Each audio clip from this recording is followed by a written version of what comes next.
So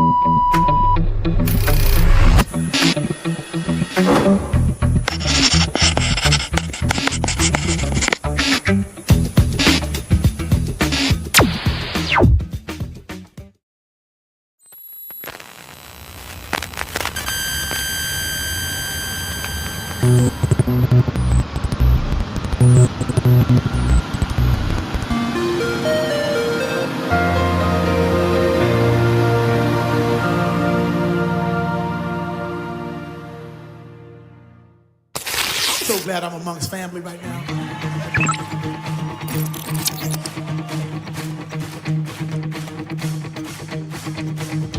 Look to the sky, hope is on the way. I know you see love is on display. He has defeated the darkness, making a way for his goodness.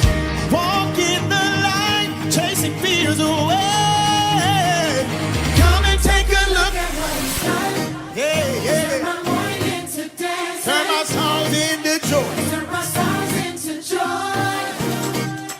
Gave me strength for my weakness. He did it.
there any point during training camp that like especially like all like people like especially like come to for?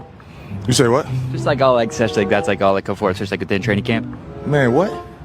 Like all people like especially like push me, like that's like something like you see. I ain't gonna lie to you, I don't know what the hell you just said. You said that's a part of training camp. Did what? As everyone's out here, you guys are with the Falcons. You guys are here in Atlanta. Yeah. Is there any point like like especially they come forward like is that something like you used to look at? Say that again? Just like have everyone like come around like especially like for you, is that like especially like come forward like especially like you do look at? Say that one more time? Just like all like come around like especially that's like kind of something like just like for like just like with that training camp. Yeah. Why?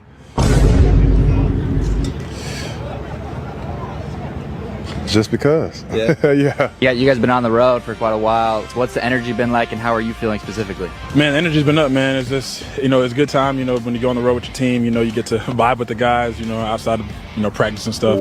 I don't know who needs to hear this, but it's going to be all right. It's not going to be this difficult forever, I promise you. And I know that's cliche to say. And you probably don't even want to hear that right now, but you need to hear it right now. So I'm going to say it. This is my mouth. I can say what I want. But you just keep going, you understand? Because giving up is not an option. Regardless of how you're feeling right now, you got to trust that you are capable of getting through whatever life throws at you because you are. I know it's hard, but you got this. Watch it again. And RKO.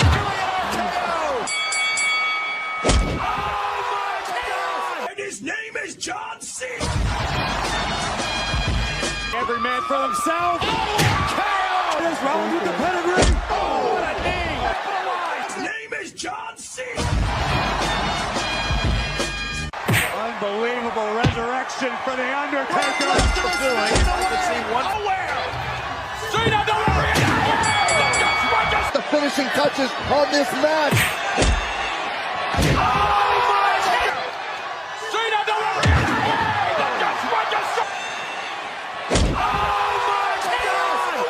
But Lesnar who's fading away. Brock Lesnar is fading away. Roman Reigns. Oh, RKO by Orton. Monday, every man for himself. Roman Reigns. Oh, RKO by Orton. And Roman Reigns. RKO by Orton. Unbelievable resurrection for the Undertaker. Welcome to Eden. So let us make man just like us, strong like us, wise like us. Let us make man beautiful like us, and let us make him immortal, just like us. And when they ask you, whose man's is this? Tell them, that's my creation, and his name is Adam. Now, Adam, breathe.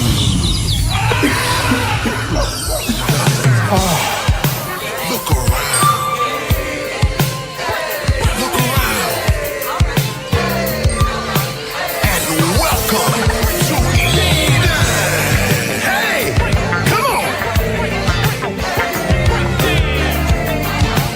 Come on, come on.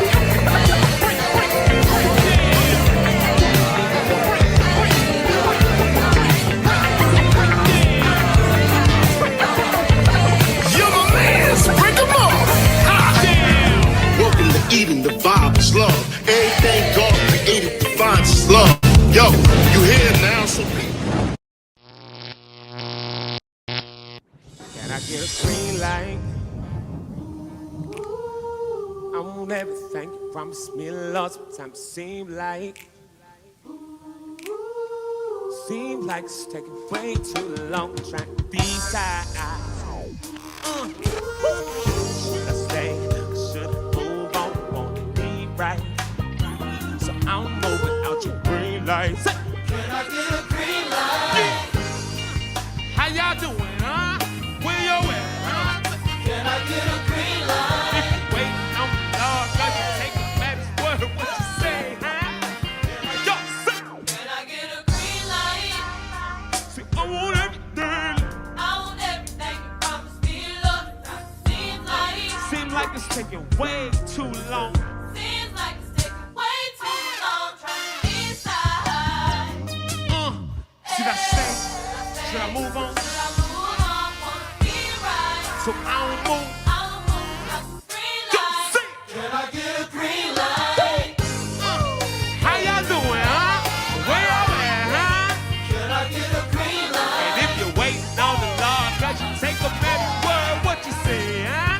Can I get a green light? Bring the whole world jumping. Can I get a green light? What I'm feeling, doing nothing. Can I get a green light? I said a one, but till I hear you saying something. Lord, I wonder. Can I get a green light?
feel you. I feel you. If you really into that thing, Jesus, real. Everybody. Soprano, sit. Everybody say it one time.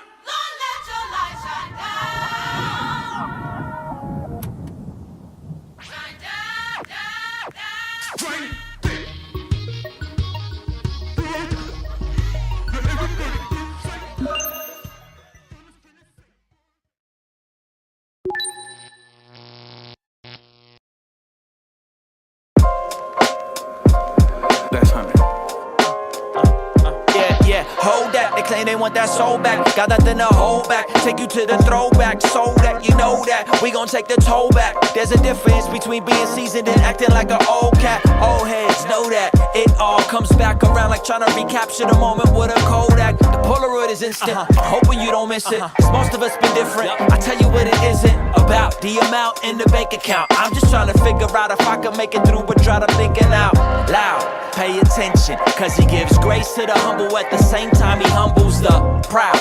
Wow, wow, wow, wow, yeah, wow. Come on, I just don't wanna become what I hate. 'Cause it ain't all about getting your pay up. Let's go. 'Cause only Christ came down to save us. You know he saved us. I said I just don't wanna become what I hate. 'Cause it ain't all about getting your way. 'Cause only Christ came down to save us. He saved us. He did something for me I could never do for myself. And because of that, every single day the movement is felt. I learned in life there's some things that are worse than losing your wealth, like losing your health or losing yourself. But we don't hear it though. We just wanna live this life to see the next scenario. Keep a view that's aerial until we meet our burial. Till then life will ebb and flow. I just want my very own plot of land. But I know my life's in the potter's hands, so I don't need an autograph from any single artisan. I don't need to worship man, 'cause I know that the heart is sin. Full beyond measure. Once I stopped chasing pleasure, then I felt less pressure from Odessa down to Mecca. See, he controls the weather and my effort keeps me fresher. But that ain't the measurement that I use for my own betterment. 'Cause righteousness is heaven sent, meaning that it's all by grace. So by in him, that is all I pray. Come on, I just don't wanna become what I hate. 'Cause it ain't all about getting your pay up. Let's go. 'Cause only Christ came down to save us. You know he saved us. I said I just don't wanna become what I hate. 'Cause it ain't all about getting your way. 'Cause only Christ came down to save us. He saved us. Come on. That's honey.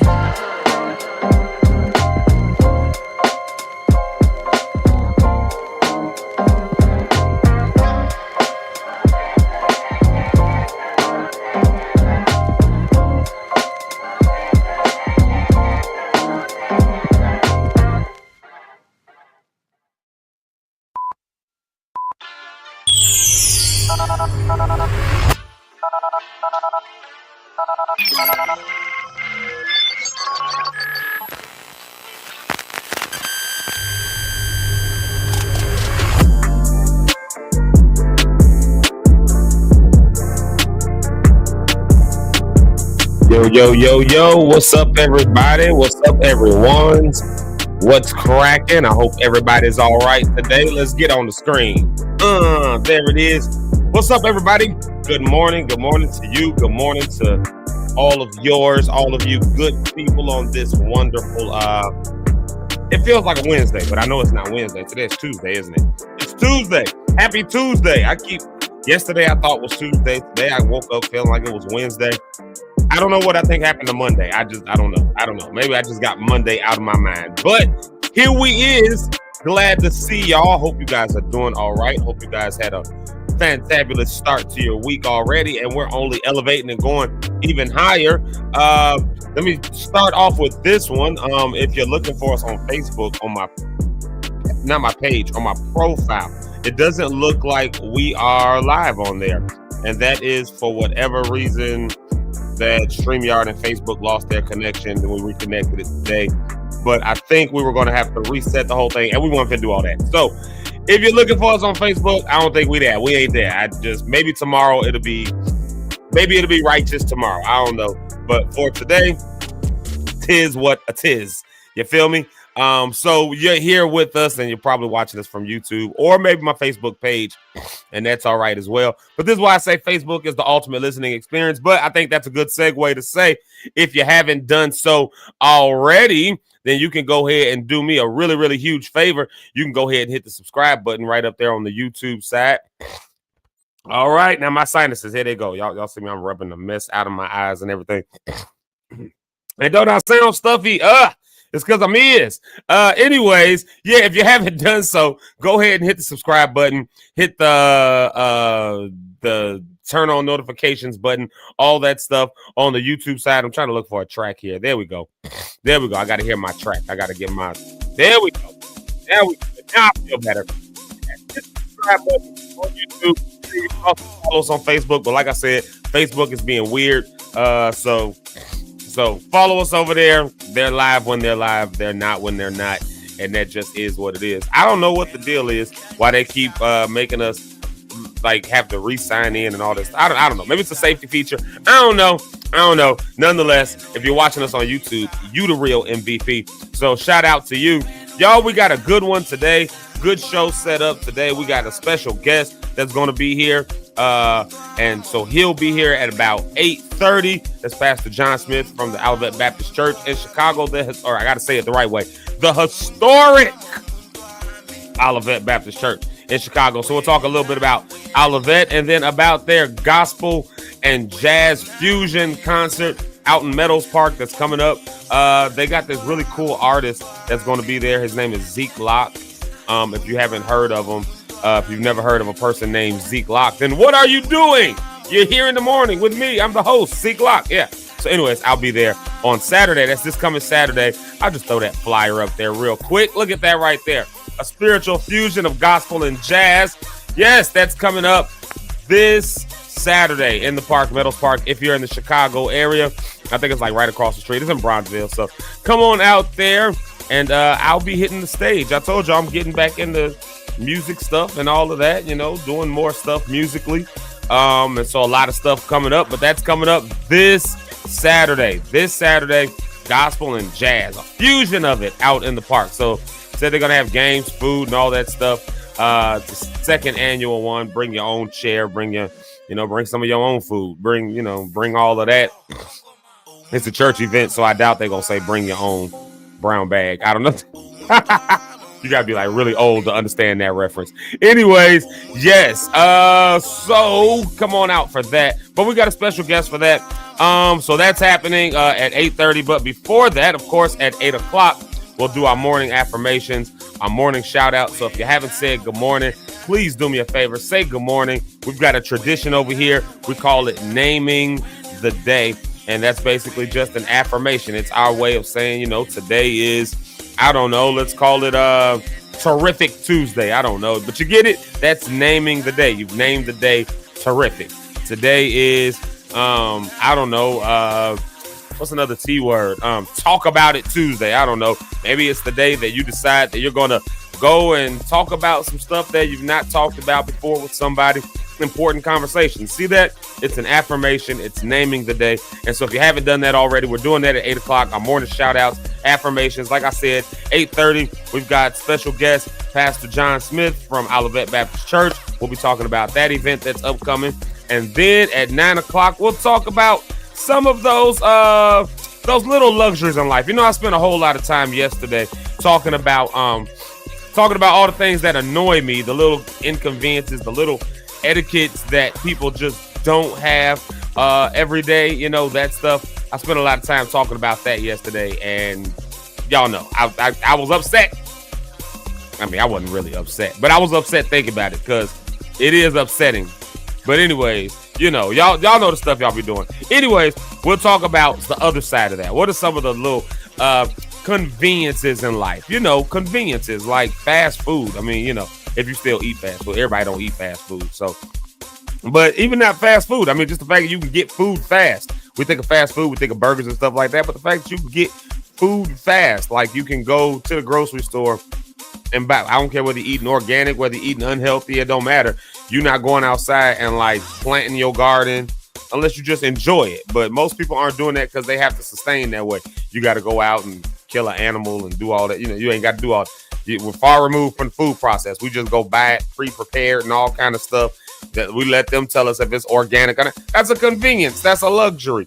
And it's things that we should be grateful for. So we'll talk on the flip side of that at 9 o'clock. And then at 9:30, we'll welcome my friend, my homie, Dr. Rich Holmes. We call him our pastor, of course. Like, he'll be on with us. So we're just going to talk about some of those transitions in life. You know, like we've been talking a lot about transition, a lot about elevation, a lot about growth. A lot about, you know, we talk about that kind of stuff. You probably hear those kinds of conversations everywhere. And if you're not hearing those kinds of conversations everywhere, then, you know, we probably need to fix who our circle is that is, you know, repeating all the negative stuff all the time, as opposed to drawing out positive things and how we can move forward, how we can elevate. So we've been talking about a lot of that. But in transitions, we know that there's oftentimes losses. And I was shout out to Rhonda on the Rocks. We were shooting something last night and we got to talking about law, you know, just grief in a situation.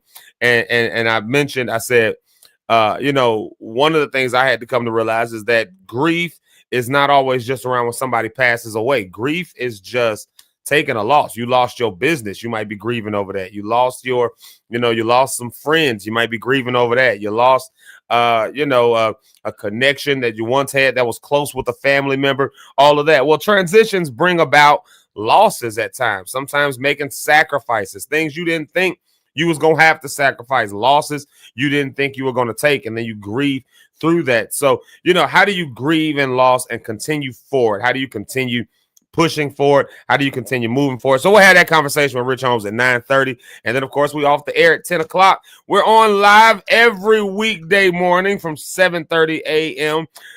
until 10 a.m. I say that with a grain of salt because y'all know sometimes we be talking long. But you know what? If y'all really watch, I said sometimes we be talking long, boy. It'd be 10:30. We still be on the air. But if you've been watching, we've been trying to do a little bit better about having the segments cleaned out and all that stuff. I told y'all, you know, we're talking about elevation. We're talking about growth. My goal is to try to grow and try to elevate, try to do better. So we got to shape things up. We got to get the infrastructure right, all of that good stuff. And so I hope y'all have noticed that we've been doing that. I don't know if it's been noticeable. Like, you know, every half an hour, there's a music break. I don't know if you've noticed that. So at 8 o'clock, there'll be a music break. 8:30, there'll be a music break at 9 o'clock, and then at 9:30. So we've been having really clean and really trying to be on that, you know. But that's all part of the growth. That's all part of the process. And I'm really, honestly, I say this all the time, but I really mean this. I am grateful to all of y'all lock stars that get on here every morning. Y'all just helping us get better. Y'all helping us be better. And thank you for joining in that level of community with us, you know, especially when we get to things like naming the day. I mean, those affirmations mean the world to me. So, you know, but, you know, I guess it's in that essence, though. I would throw it this way. You know, community, like what is community after all? And, you know, we do a lot of talk about community. A lot of us are involved in things that we see as community, and maybe sometimes we're involved in things that are community and we don't see it as that. We don't see it as community. But I would venture to say that anywhere where you're spending a significant portion of your time is where you're going to find your tribe. It's where you're going to find your community. So it might as well be with people that you like. I mean, you know, you think about this. I was looking up random. Let me see something. Let me see if I still got this. I told you I do the most random stuff with my chat GPT. If y'all ever saw my chat GPT, y'all would be like, what in the world was this dude ever thinking about? I don't know, because it's just random thoughts that go through my mind. But one of the things I notice is that we spend so much time, like if you work a full-time job, you know, most of your day is spent, which means ultimately, because most of the week is spent there. So 5 days in a week, you're spending most of that week, your time schedule centered around getting to work, decompressing from leaving work, or the biggest bulk of it actually being at work. And most of us wouldn't count that amongst our community It's just the job, it's the place I have to be if I want to make earnings and go back into. But at the end of the day, that's who you spend the most time with. So are you around people that you even like? Are you around people who even vibe with you? Is that why you're so stressed out right now? Because when you go to work, you know it's gonna be one. Because I can't stand her over here, and I gotta sit next to her, and he always got something weird to say, and I gotta try. But these are people that are in your community. So do you need to find another job? Do you need to, you know what I mean? Or are you gonna keep wearing that stress? But when we think about community, anywhere, I think that you're spending a significant portion of time around people, whether you live around them, whether the people that you live around, whether it be the people that you go to church with, or whatever your religious backing is, whether it be the people that you just hang out with when you go play basketball on the block, whether it be the people who, I don't know, you cook with or you hang out with, your friends groups, and we got different friends groups, right? Of course, you got your family. These are different levels of community.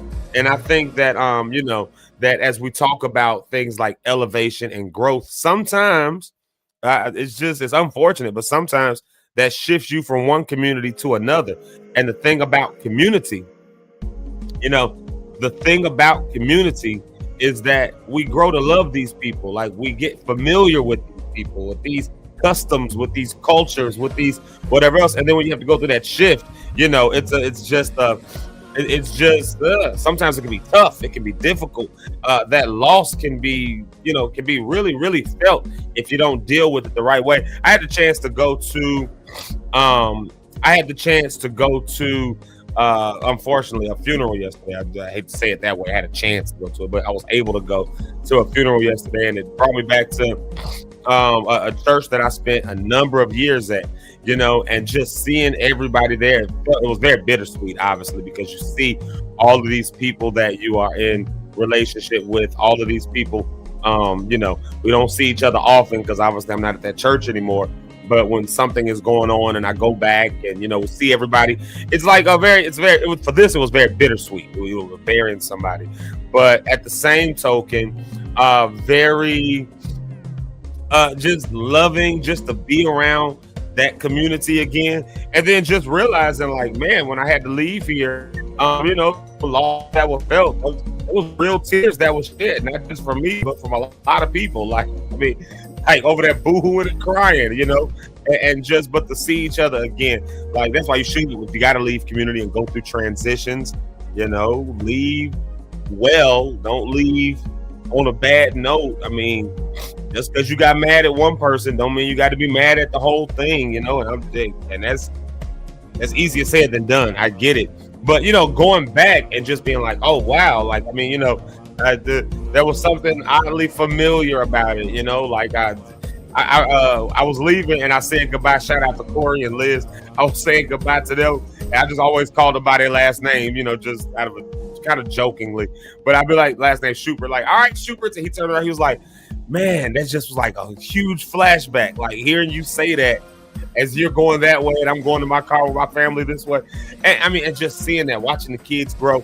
But, not being around there, there's kind of this, man, you've moved on, you've gone to something else. God has transitioned you, but you still feel the loss of what was, and that's okay. You got to own that. You got to live with that. All grief, all loss doesn't have to be bad. It's just part of life. It is what it is. And so, but that's what I say, community to me is just people that you spend the most time around. I put this in what is some of the things that we do for most of our day? Of course, commuting and traffic. Believe it or not, we spend almost 42 hours a year. If you live in the city like where we live here in Chicago, 42 hours per year stuck in traffic, right? That's an entire work week per person. That over a work week, 40 hours a work week, but that's crazy. Sitting time, sleep time, shopping time. What's crazy though is that time with family. Just check this out. This crazy statistic. Time with family equated to about 37 minutes per day. So weekly. So and this is just another one. These are just random stuff. Again, Like, let's see here, weekly 6 hours, 17 minutes of quality time together, which equates to about 54 minutes per day. Either way it goes, less than an hour per day is spending with your actual family. This is the average. This is the national average. I don't know, maybe you spend 32 hours a day with your family. I don't know. Like, but there's somebody else who spends maybe 10 minutes a day with their family. So these averages are all over the place. Look at all these things that pull us away from even the core relationships that we're supposed to have and all of that. Like, look at that stuff. You know what I mean? So where's your community? Where's your tribe? Who are the people that you're around? Who are the people who are around you the most, who are talking to you the most? What's your church life? What's your work life? What's your friendships looking like? What, are you dating right now? What is that looking like? Because these are the people that shape who we are. There's a couple old sayings, right? Like birds of a feather flock together, and take one from the Bible. Is this from the Bible? Actually, this might not even be. I think it is in the Bible though, but nonetheless, not birds of a feather. But this is not biblical. But bad character. I don't think this is in the Bible. Anyways, bad character corrupts good company. I think I just put that in the Bible and it's not, but it's almost biblical. But somebody can correct me if I'm wrong.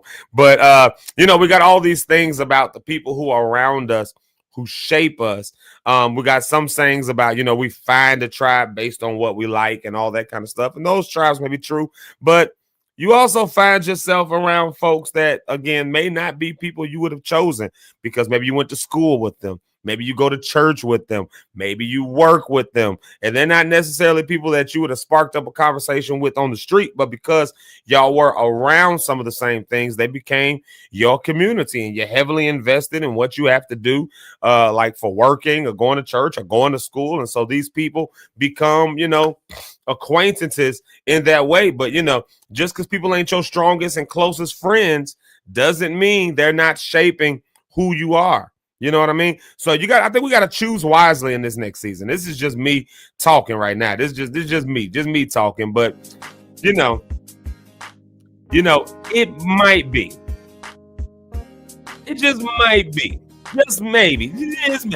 It might be a good idea to start taking an inventory of the people who are in our communities. Like I said, are you at a job that's stressing you so out?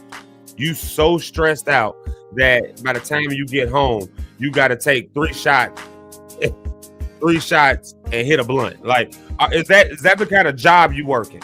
Because what's that going to lead to?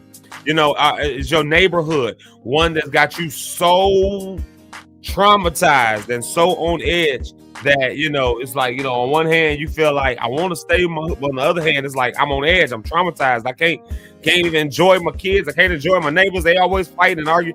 Do you need to start making plans for moving?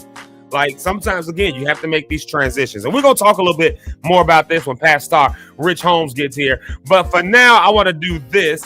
Of course, we're coming back with the morning shout-outs. I just want to at least give that little soapbox spiel. I wanted to give that soapbox spiel. I wanted to just give that and just think about that because, again, here we are on Tuesday, all the way in September, and you got the rest of this year, but you got goals, you got dreams, you got things you got to do, and these people who are around you will shape your ability to either do it or whether or not you're not going to be able to do the stuff. They're going to, we had a clip last week from Pastor Joel Tubman, and he was just saying, people that are on you are either like they're taxing you, or they're either like pouring into you. If I could break it down, they're either, if I could break it down in terminology that I understand a little bit better, like they either giving you some dividends or they taking a toll on you, taking a tax out of you. And, the thing that's tough about that is that if you got too many people around you who are always pulling on you, they always taking from you, all of that, then you might need to get another tribe of people around you. Get some people who pour into you. You got too many goals. You got too many dreams. You got too many things that you're looking to do. You just got too many things. And so I don't think that, I don't think you should keep investing your time in the people who aren't going to be able to push you and elevate you to your next goal. Conversation with folks. Get around some people where the conversation is easy. Everybody in your corner, it's just difficult conversation. And what we gonna What are we doing? You know what I mean? So that's my soapbox spiel. But for right now, let's do this. Let's take a quick music break. We'll be back with our morning shout outs. We'll do a couple of songs here. We'll be back with our morning shout outs though. So if you haven't said good morning, if you haven't said how you doing, if you haven't I guess if you haven't told me my breath stank or something, I don't know, first thing in the morning, just say something, say hey, I don't know, but no, we got a tradition over here. We named the day, so y'all come on and do that if you haven't done so already. We'll play a couple of songs right here, and then we'll be right back. Here's Brandon B. Blessing, one of our favorite kids, and we'll be right back. Listen, I receive. Me joy. Yeah. Okay. Blessing to coming in front of me. Coming in front. I'm in the cup with the bag on me. How you feel? Like I got my peace in this heavenly? Yes. We not the same. Keeping the fake up under me. Yeah. I gotta go. I'm in the lead. Yeah. No checking the scope. Plain to see. You reap what you sow. You cannot face me, I gotta say this life is amazing, yeah. 1, 2, 3, 4, 5. Time he saved my life. Coming with that talk. Please don't kill my vibe. Shorty got that walk. She know what I like, yeah. With the gang and it's so shy, yeah. Okay. I'm in the still, I got the truth. Look at the pedigree. Okay. I never lose when I'm on the move. I'm leaning on the G. Okay. Dipped in the water, only the Father coming in clutch for me. Coming in clutch, yeah. Blessings falling down on me. It keeps bringing me joy. Each blessing I receive. It keeps bringing me joy. Look, you bring me joy. Yeah, you problems I avoid. Why would I give up my core? Belief in you gon' change my war. Make me feel like I'm the world. You gon' maybe I'm not sure. Just make me your little vessel. I won't wrestle with you, Lord. I got all these blessings raining. I'm gon' need a new umbrella. We don't do that stressing, baby. Faith gon' work in any weather. Yes. Once I gave him all of me, I just hit the Hall of Fame. We take Jesus over shame. Got no limits, but he not damn. They say no, I'm still the same. Yeah, I got a lot to prove. Fill my life with room. Yeah, I got that tune. Yes, I couldn't help it, my confession. Tell him I'm about to bloom. He wrote me up from the womb. Blessings coming soon. Blessings falling down on me. It keeps bringing me joy. Each new blessing I receive.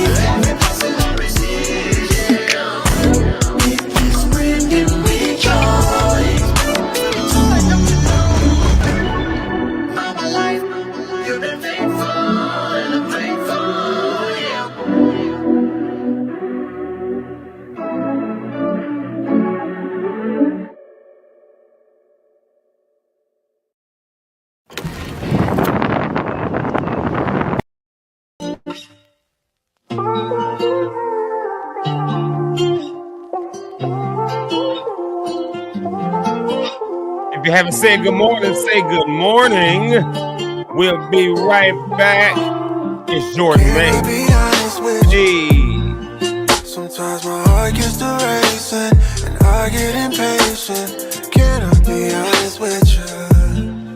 I get so lost in the matrix and I wanna trade places. Cause I thought when I felt you would walk away. It made me feel some type of way. Made me feel some type of way. Now I know every time I drift away, you catch me with grace. And I'm better with you.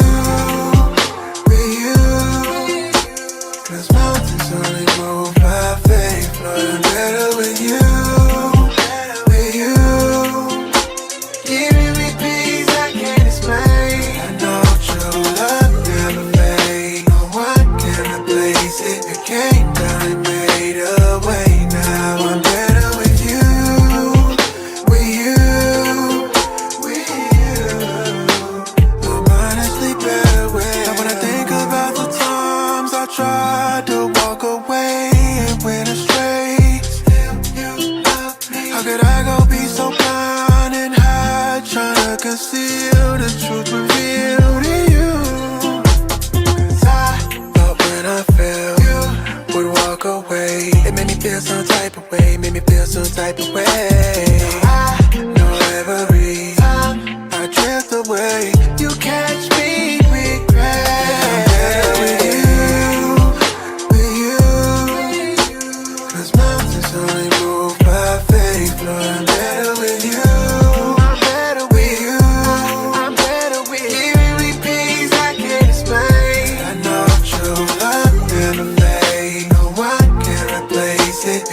brings us back to life. There is no greater revelation than the lamb that came down and sacrificed. I'm running, I know who I gotta do.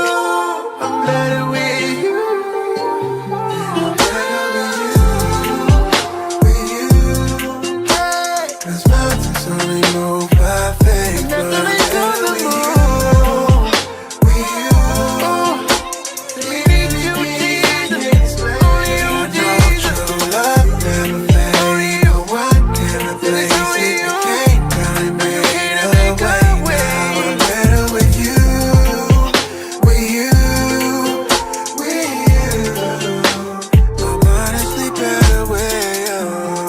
Oh yeah, I'm honestly better with you. Thank Jesus, thank Jesus, thank Jesus, thank Jesus. Oh yeah, thank you, Jesus. Oh, thank you, Jesus. Oh, thank you, Lord. Oh, thank you, Lord. Oh, thank you, Lord. Oh, yeah. I'm better with you. I don't know if Jordan doing all that now. That Jordan May, I like that song, but I don't know if he's doing all that. I don't know. Maybe he is. Maybe he is. I don't know. I don't know. Anyway, shout out to all of that, man. Love y'all. Glad y'all are here. If you haven't said good morning already, do me a favor. I meant to throw this on the screen to let you know this is what's coming up right now. The Mornin shout outs. And of course, we got to get a good track going for that. Who do I want to hear today? Let's see. What kind of track do I feel like vibing out with? Hold on, y'all. Wait a minute. We gonna jam. Yeah, I was in my bag. My better than you. Yeah, better than you. Let me get in my bag. Ain't nobody better than you, Lord. Oh, that's not even the song. It's not better than you. It's better with you. Yep. That's how we do, y'all. All right, I got one. Here we go. Let's see it. Let's see what this one feels like this morning. Let's see what this feels like. Community, baby. Cool. I can live with this. This sounds like a track to rock with today. All right, y'all. Let's get to our morning shout outs. Let's see here who we got in the comments. If you haven't left your good mornings, again, go ahead and say good morning. Name the day. And if you're watching the show, then the morning shout outs for you will appear right there in that little box. You can't see it right now because I'm wearing black, but it'll show up right there. So as you write through the show, that will show up. All right, let's see here. Who we got first in the comments this morning? Oh, that track is... Hold on, wait.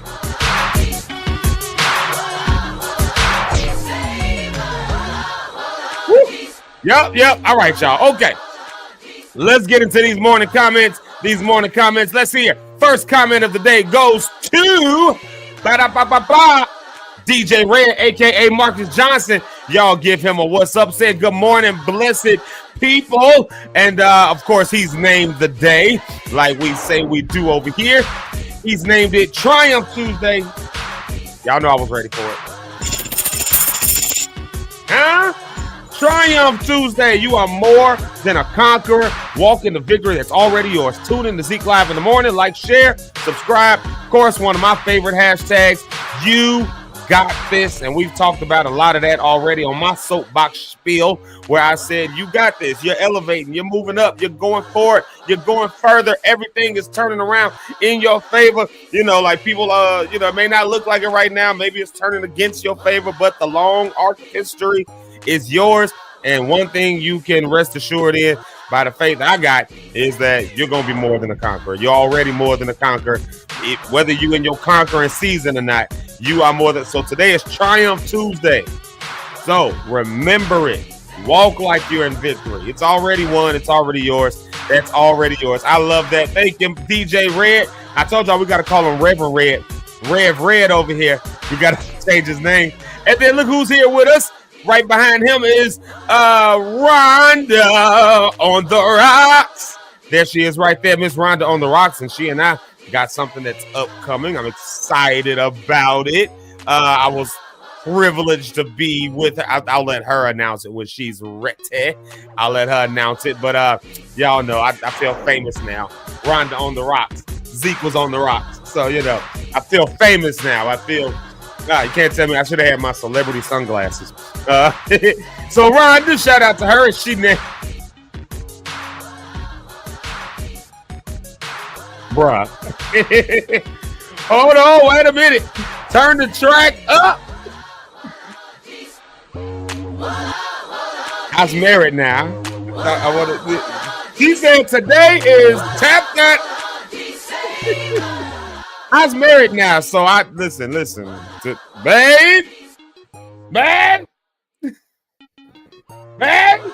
Yeah, she know what time it is.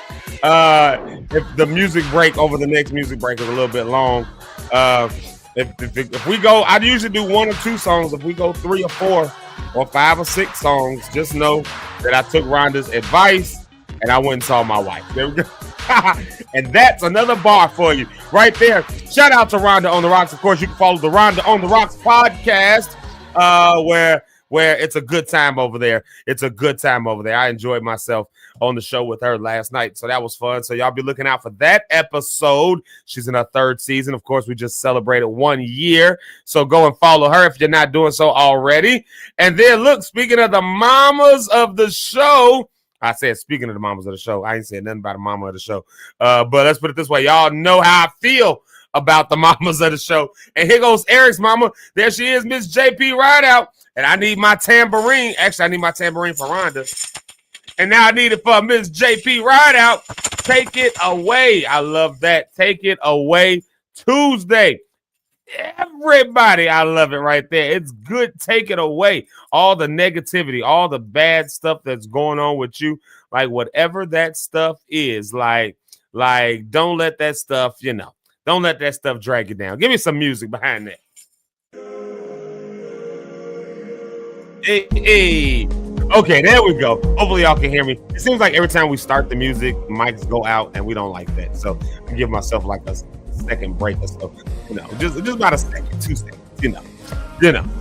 Anyways, she said, take it away Tuesday. All the negativity. Y'all know we play a song over here a lot from Miss Jamaica Lachey, gospel artist, and we play a song of hers a lot. What? Oh my God! I thought it was a spider.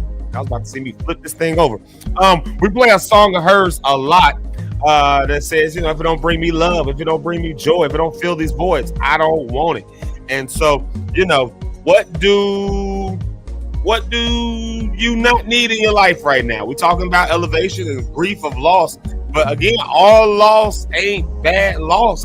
Some things are for a reason. Some things are for a season. Not everything is meant to be for a lifetime. And so, the things that are now becoming negative, and maybe they were once upon a time good. Maybe they were once upon a time positive. Yeah, that, I don't know, maybe it was a good thing once upon a time when you had your 1984 Coupe de Ville. I don't know, and it got you, it did.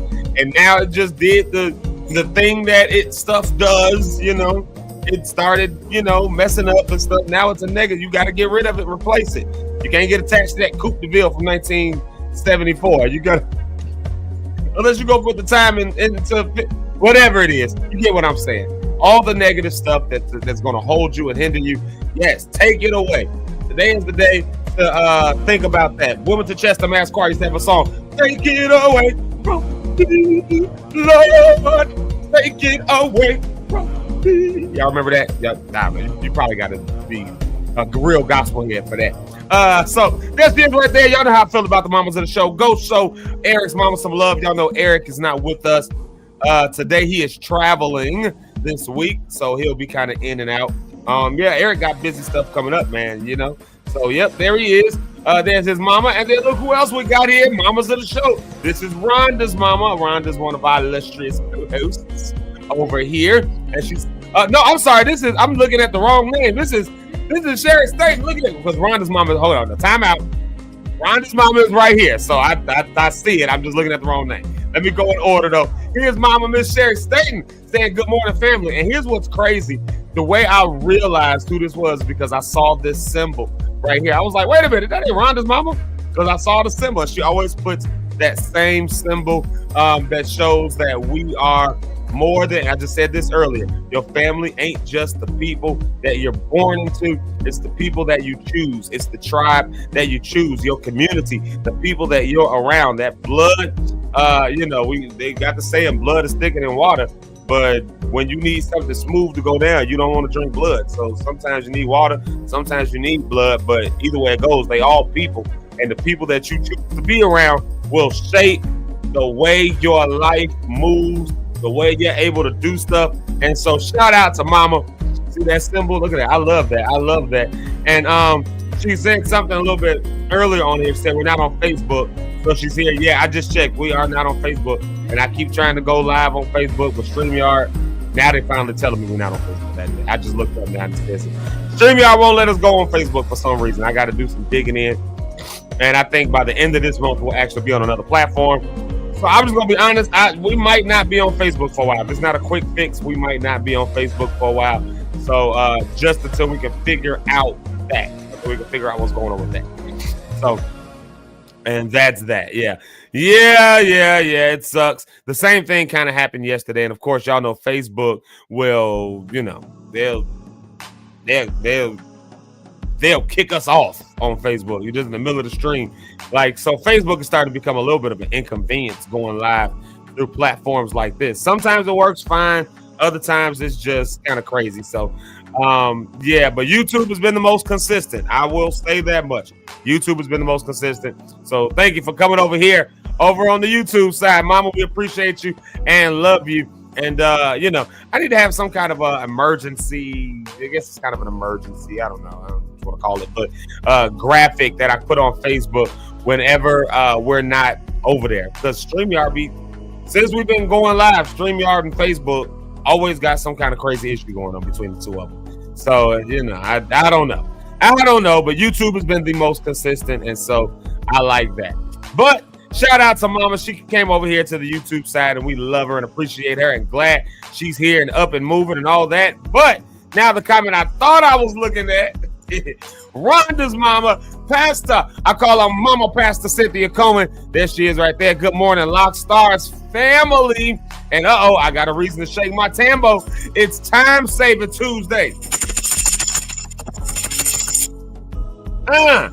Time Saving Tuesday. Try to structure your day wisely by doing one major task and 3 minor tasks because your mental and physical health is of great value. And I love that. Can we just park right there for just a quick second? Yeah. If you can get stuff done, the more you get things done, the more your brain feels good, accomplished, and the more you'll want to get done. It's like there's a study that goes into that, it's a psychological study, psychology study, and I don't know what it's called. I got to look that up, do more research. But it's the idea that if you get something done, your brain, it's kind of like a dopamine almost. Like you struggled through a hard task or something like that. You got it done. You feel accomplished. You feel stronger. You feel wiser. You feel more confident, more bold. Which only emboldens you to want to do more. Like that kind of a thing. Unless you did it and it was just so hard that it just took you out. You're like, I'm never doing that again. But even if you don't do that same thing again, even if you I'm not going that route again, you still find a more boldness to get other things done or try your hand at some new things, some other ventures or whatever. And so, try today to get one. Let's make sure I got it right. Try to structure your day wisely by doing one major task and 3 minor tasks. So that's good advice. There's some good advice right there. And maybe y'all come back tomorrow and say I accomplished this one major task, and maybe you'll say I got these other minor things done. Hey, go forth, do your thing. That's cool. Maybe you'll come back, like I said, tomorrow, and you'll be able to say, I feel good. It's like a dopamine response almost, Inversely, when you don't get things done, right? Same study. Inversely, when you don't get things done, you start to see it as a failure, and you start to have kind of a failure response. So now you don't want to do other things, and you start getting discouraged, and you start giving up, and no. Structure your day wisely. Structure your day wisely. Get something accomplished today. I love that. It's good advice. That deserves a tambourine. Yeah. That's some good practical advice right there. I don't know who needs to hear that, but you speaking. I think I need to hear that. That's for sure. Like, that seems to be the wave right now in our world, in our community. Just accomplishing things, getting stuff done. That seems to be the wave that we in right now in the world, And so I think that I think that we should all take heed when we find advice like that. Yeah. Let's see who else we got on here. My mama's here, y'all. My mother-in-law, my wife's mama. There she is right there saying, good morning, and thank God for patience. Yes, it's been a tough few 16s at work, but again, thanking God for the gift that he's blessing me with, and she loves it. It's Be Patient Tuesday. Here we go. Be Patient Tuesday. I love it. Finding patience. It may have been a tough couple of... And my mother, she's one of the hardest working people in the world. I mean, somebody who just do not call off. Like, unless something's going on with our baby, then she be the first one in here. I mean, like, just works hard, loves what she does, loves the people she works for. They love her, all that kind of stuff like that. But puts in a whole lot of time, a whole lot of hours, on the feet a whole lot.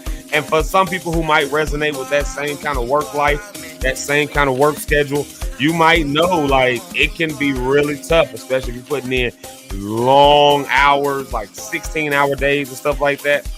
Yes, that's a thing. Like, if you're doing that, then it's a little tough. It gets a little tough. And that's why I said the little soapbox spiel I had earlier for everybody when I said, who are you spending your time with? Whatever that time is.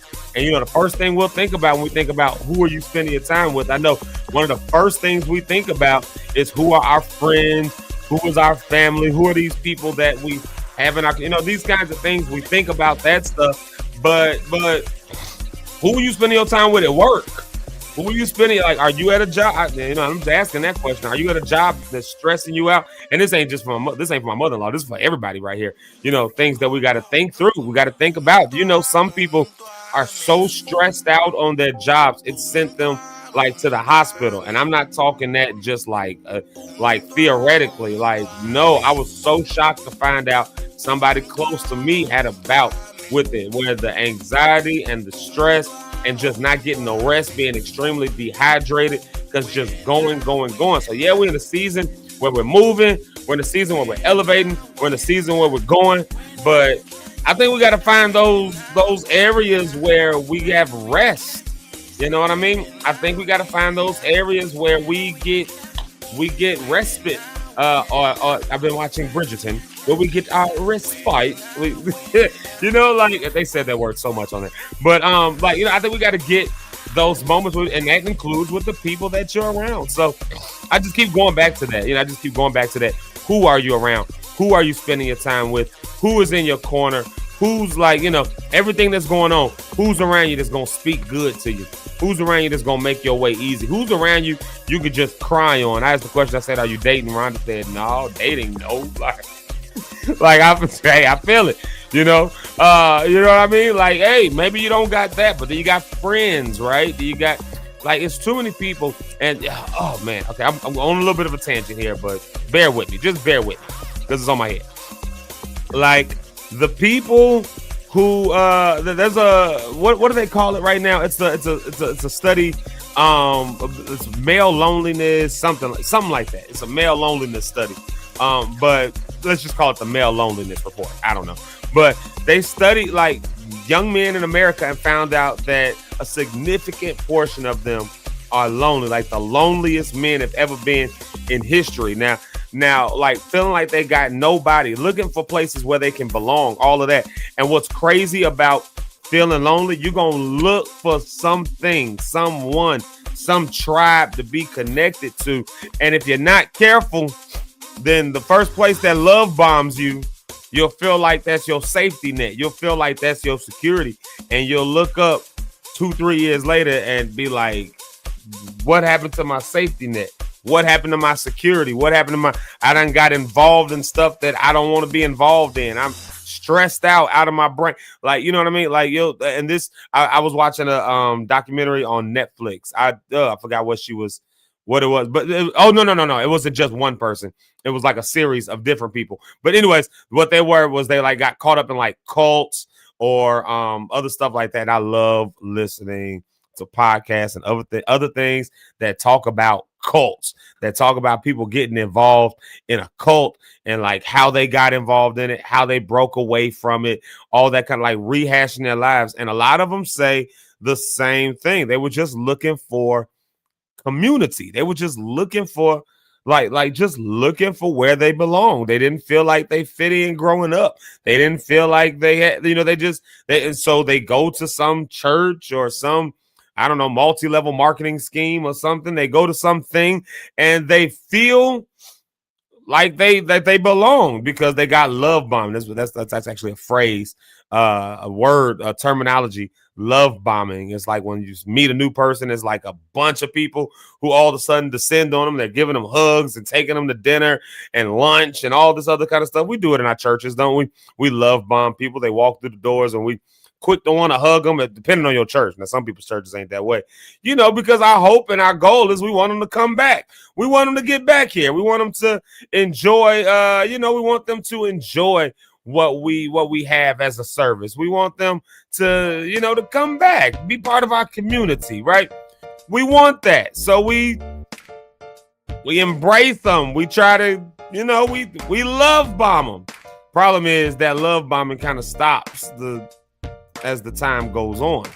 And so people then, a lot of times it flips where now they're looking for that original high. You know what they say about, when you first use some drugs, right?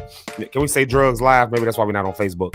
But when you get that first high, right, and you always trying to chase it, you always trying to get it again, and you never quite get that first, and so you go on this endless loop of looking for it. And this is what happens with a lot of people who end up in like cults and all this stuff like that. They got love bomb, so they're looking for that first high. So now they keep coming back, trying to impress people, trying to, for lack of a better term, trying to impress folks, trying to make it so that, I don't want to be kicked out of the community. I don't want to be castigated by the community. I don't want my pastor to yell at me. I don't want mother such and such to say something. So now instead of you like uniquely becoming you're shaped by these people who are around you. It's not always for the bad, but what happens when you start getting shaped into something that ain't quite what God has for you? You're going to end up with a bunch of cognitive dissonance. You're going to constantly be going. So then you're going to look up one day and you're going to be like, I've gotten so far off for where I saw myself going, who I saw myself being, because I got involved with all these people around me. So get yourself around some good people. That's why I love doing these morning shout outs. That's why I love all of this, because like I said, man, this is community. So thank you to everyone. We got to keep it moving, actually. We got a guest that's coming. So everyone that said hello, everyone that said good morning, thank y'all. I appreciate all of y'all. And we're going to keep this thing moving. We're going to take a music break right here. When we get back, we're going to have a guest. As y'all know, I've said it. I've said it for the last couple of days, actually. So y'all, if you don't know, so you might not have heard it yet. But I will be performing this weekend at, if I can get to it. There it is right there. I'll be performing this weekend right here in Chicago. So if you're in the Chicago area, a spiritual fusion of gospel and jazz, that's coming up here, presented by the Olivet Baptist Church, the historic Olivet Baptist Church right here in Chicago, right in Bronzeville. So I will be presenting at that, not presenting, but singing. That was a real, I'll be presenting. No, I don't know what that was. If I was a maestro, I'll be presented. I'll be out there worshiping the Lord with the peoples. That's what I'll be. So yep. So we'll be doing that at 8:30 when we get back. Granted, we got no technical difficulties or anything else like that. But for right now, let's do something. Let's go ahead and take ourselves a little music break. And then I think that'll be cool. We'll do a couple of songs right here. And then we'll be back with our special guests. And we'll talk about this weekend and what's coming up. I like this song right here. It was given to me by my friend Smith Baptiste. And they are welcoming a new baby. So shout out to Them. Wake up in the morning, I'm blessed, I'm still here. Commanding my day and speak to it through prayer. He's the God of my day, God of my day, God of my day. He's the God of my day. He's the God of my day, God of my day, God of my day. He's the God of my day. Some people wait until something happens, then they start praying that it isn't so. What if you did things different? Can you imagine the favor that follows wherever you go? My prayer is not based on my day now. My day is based on my prayer. By grace, He has everything I say now. He is good. My prayer is not based on my day now. My day is based on my prayer. So even if it doesn't go my way now, He is good. He is good. He is good. He is good. Wake up in the morning, I'm blessed, I'm still here. Commanding my day and speak to it through prayer. He's the God of my day, God of my day, God of my day. He's the God of my day.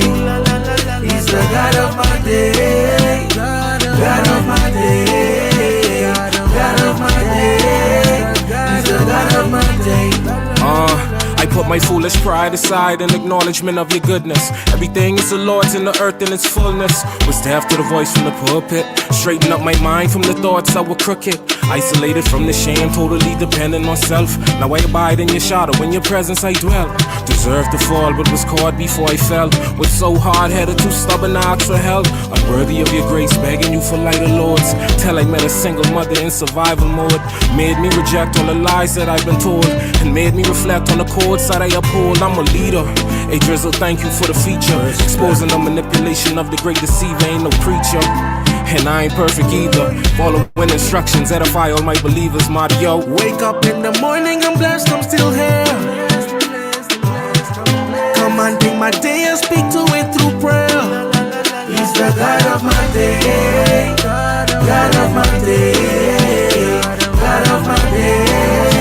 He's the God of my day. He's the God of my day, God of my day, God of my day. He's the God of my day.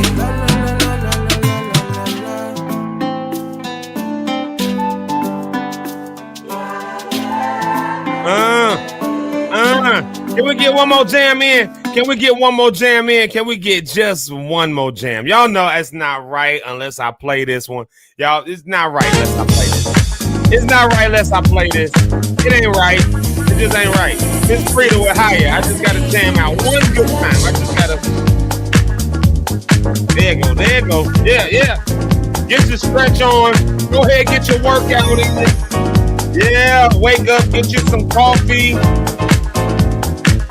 And move around a little bit, man. It's good to start the day off with some motion, with some movement. Huh? We'll be right back after these messages. Yeah, yeah. Ooh, yeah. Yeah. Yeah.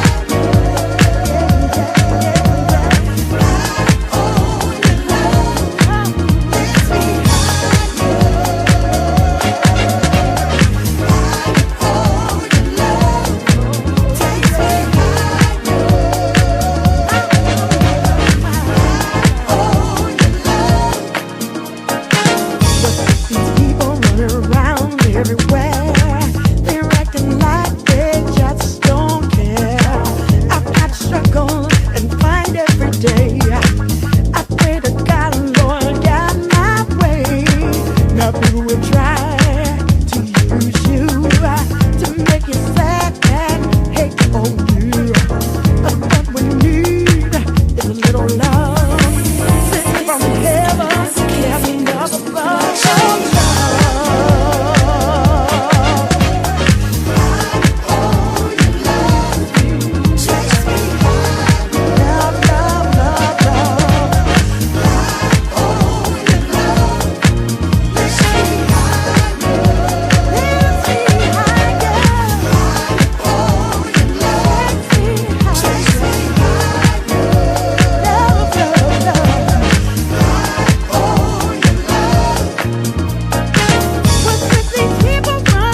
Did y'all get your jam on? We're trying to figure out why we're having a connectivity issue, and apparently it's not working out so well. It ain't doing what it needs to does. Yeah. I'm sitting here trying to figure it out. It ain't happening, so I guess we're just not on Facebook today. But we'll reload the show. So just for those who like to watch Facebook, they're just not with us live, and that's us. I don't know what it is. We've been having that issue for the last couple of days. And so, again, y'all know we're going to a different platform soon. We've been exceptionally transparent about that we don't like StreamYard. We've been, if we ain't been nothing else, we've been telling the people we don't really care. We don't really care if StreamYard likes us or not, apparently, because they've been messing with us and our live stream. So, all that to say, glad y'all are here with us. Thank you to everybody who's here. Did y'all get your stretch? Did you get a chance, during the music break to get your coffee and all that stuff like that? Did you take a little stretch? I hope you did, because I got somebody that's coming to the stage, and this is going to be a good time, y'all. Let's see here. Hold on one second. Let me do something real quick. Let's see here. There we go. Boom. Yeah. All right, y'all. I got somebody that's coming to the stage, and we are going to enjoy some conversation right now around something that's coming up this weekend. So I told y'all I've been kind of getting into getting into music, like I ain't do music or something like that. That's wild, right? I'm a whole sign artist.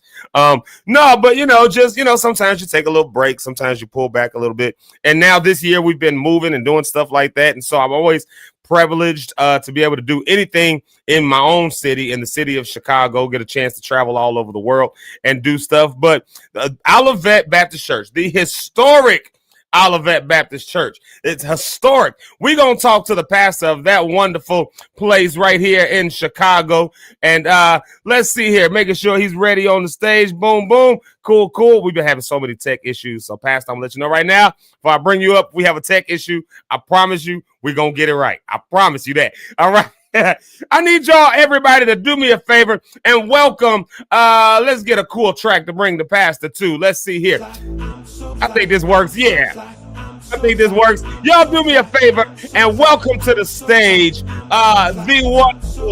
pastor of the historic Olivet Baptist Church in Chicago, Illinois. Welcome, Pastor John L. Smith. Man, so good to be with you on this morning, Brother Zeke. How you doing, Pastor? I am well, man, and you got it popping this morning. You're a spiritual breakfast club up in here. Hey, that's what we do around here. We get our coffee, we get our jams on. We try to get the folks moving. They say we sit down too much, we taking too much of a sedentary lifestyle. So now I'm telling people, get up, get moving in the morning, speak well on your day, move well on your day, all of that stuff. So hey, yes. Well, you doing the thing, man. You doing it. Man, well, thank you, and thank you for being here. Thank you for some notice. And we're connected through my uncle. Pastor John Thompson is my uncle, so shout out to him. I know he watching. I know he trying to make sure everything all right. He don't make sure I don't say nothing out of whack. Then that sounds like the Pastor Thompson that I know. Yep, that's about right. So first and foremost, how are you doing this morning, sir? I know it's bright and early. Yeah, I'm so blessed. The Lord has been kind, and just appreciate you giving us this opportunity to talk about this wonderful event that we're going to have in our community. Absolutely. So let's start right there. The event that is going on this weekend, I'm going to just start it right there. I've got a little graphic right here for the people they can see. Let me throw it on the screen real quick. It's the spiritual fusion of gospel and jazz, which is, of course, presented right by the by the historic Olivet Baptist Church. So tell us a little bit about the event that's going on with it. Yeah. Sure. This is our second annual event in Lake Meadows Park right here in Chicago. The park is located about 2 blocks away from our church. And we've been privileged to be in our community, the Bronzeville community, for over 175 years.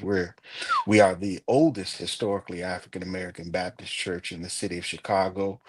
We predate the Civil War and the Emancipation Proclamation, and so part of our community engagement as I see myself trying to create a relevant and new Olivet for this current generation of inhabitants of Bronzeville.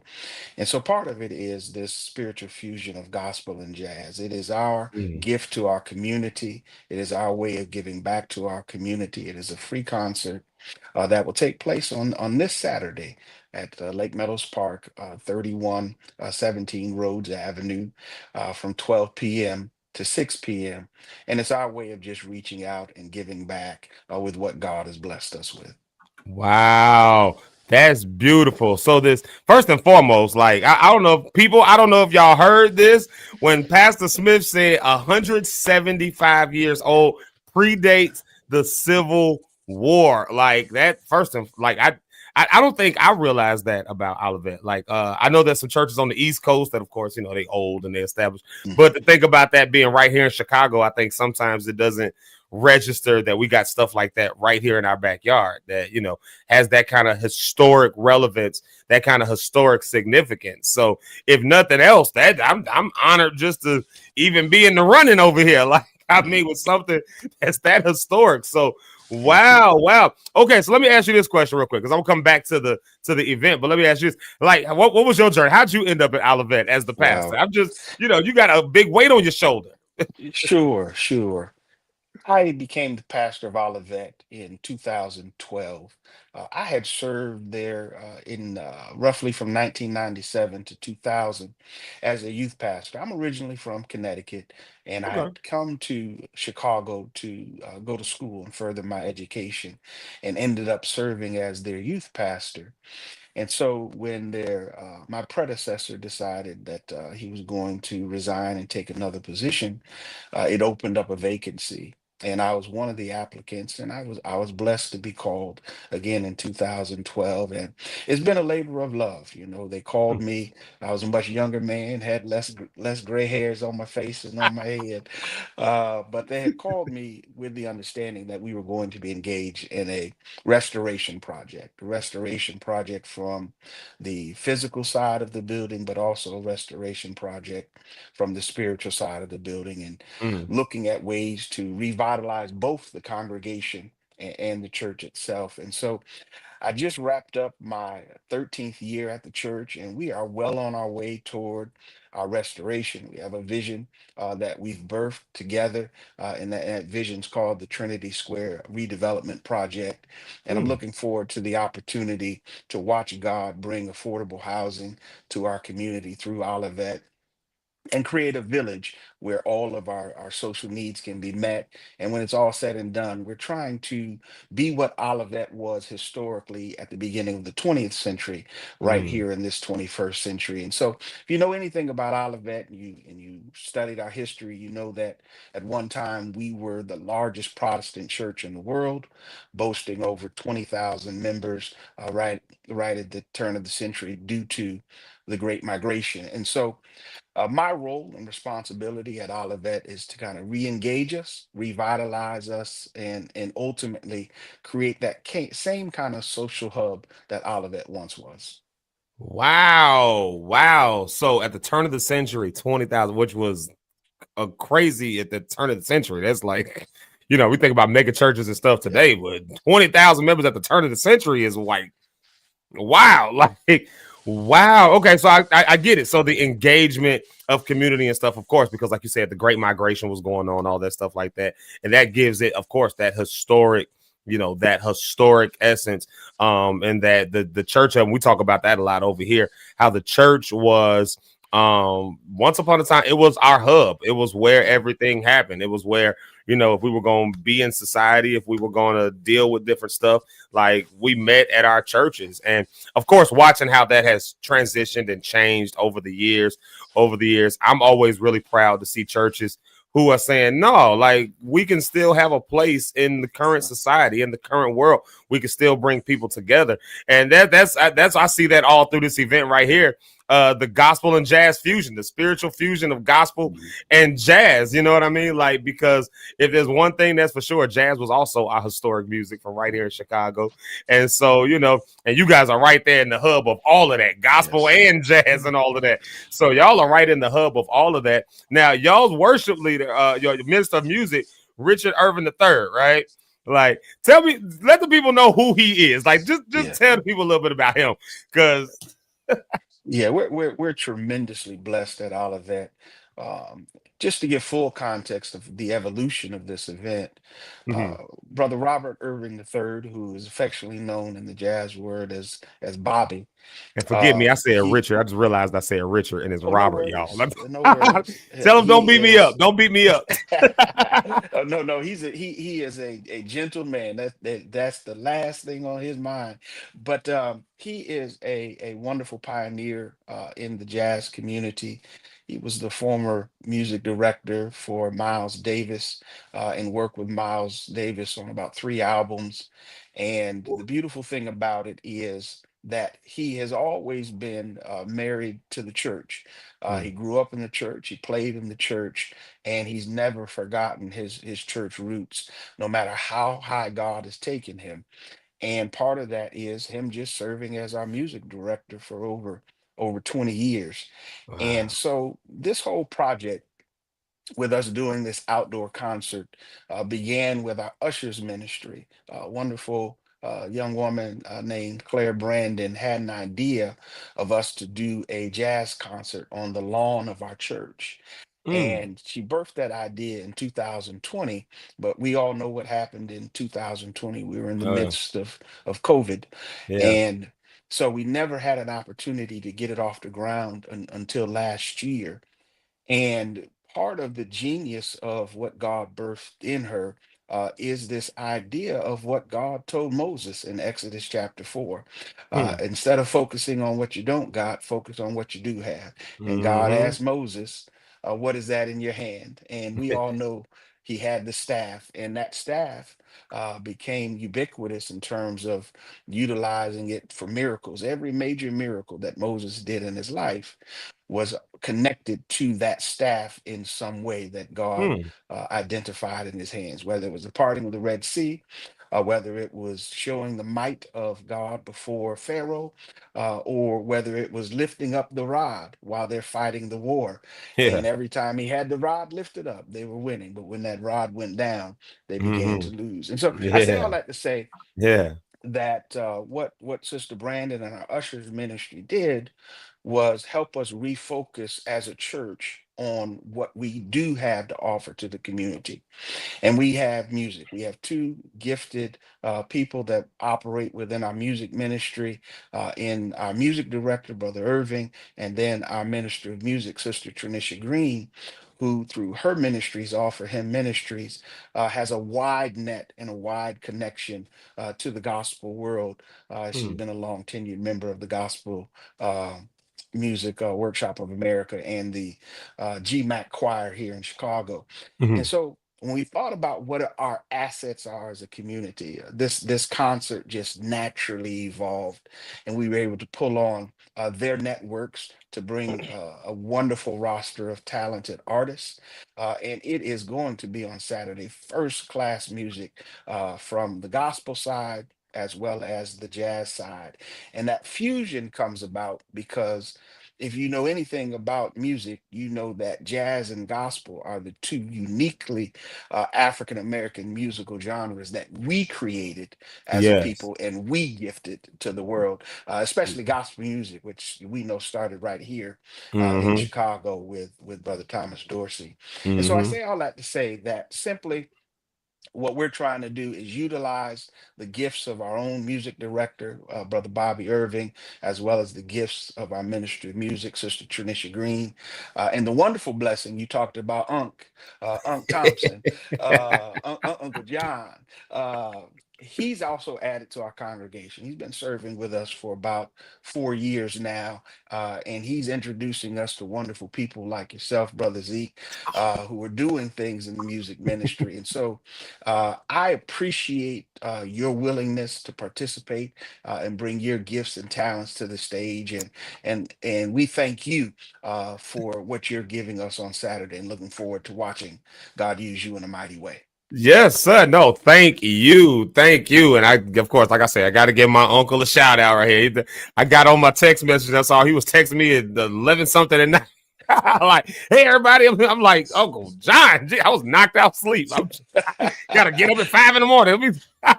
But yeah, I mean, just trying to, and you know, and just even like I said, he, like you said, I mean, he's a connector. You know, he always is connecting people to different stuff, and so I'm blessed and privileged and honored to be connected to such history. I love like history, especially like music history and church history and all this. I love church history. I love seeing how the trends change and all that stuff. So for me, this is an honor and a privilege to be at some at a place that holds such historic, significant value, not only to the city of Chicago, not only to Black people, but like you said, to the music world and what you have in there. And I've not met Brother Bobby just yet, but you know, I've heard the stories and all that. And you know, we talk about Miles Davis and all those pieces. You know, these are not small scale people that y'all have over there, you know.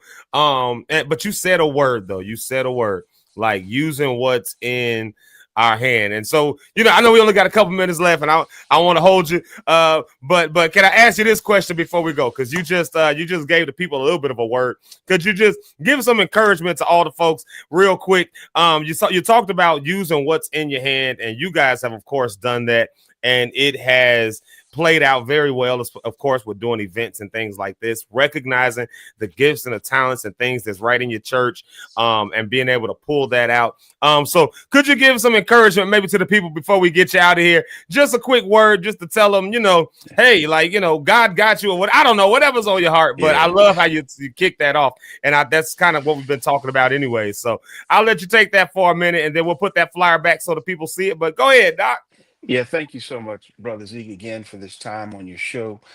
Just to the people in the listening audience, we are a historic church, but the truth of the matter is that we live with a God who evolves, and a God who continues to bless, give us blessings upon blessings. And so don't ever fall into the trap that your best days are behind you.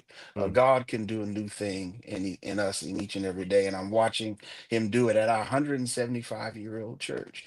And so look at your life and say, God, what new do you have for me today? And walk in it with all of the passion and the zeal, and watch God do a mighty work in your hands. Never accept mediocrity. Always strive for the best that God has for you. Wow. Yes, sir. Yes, sir.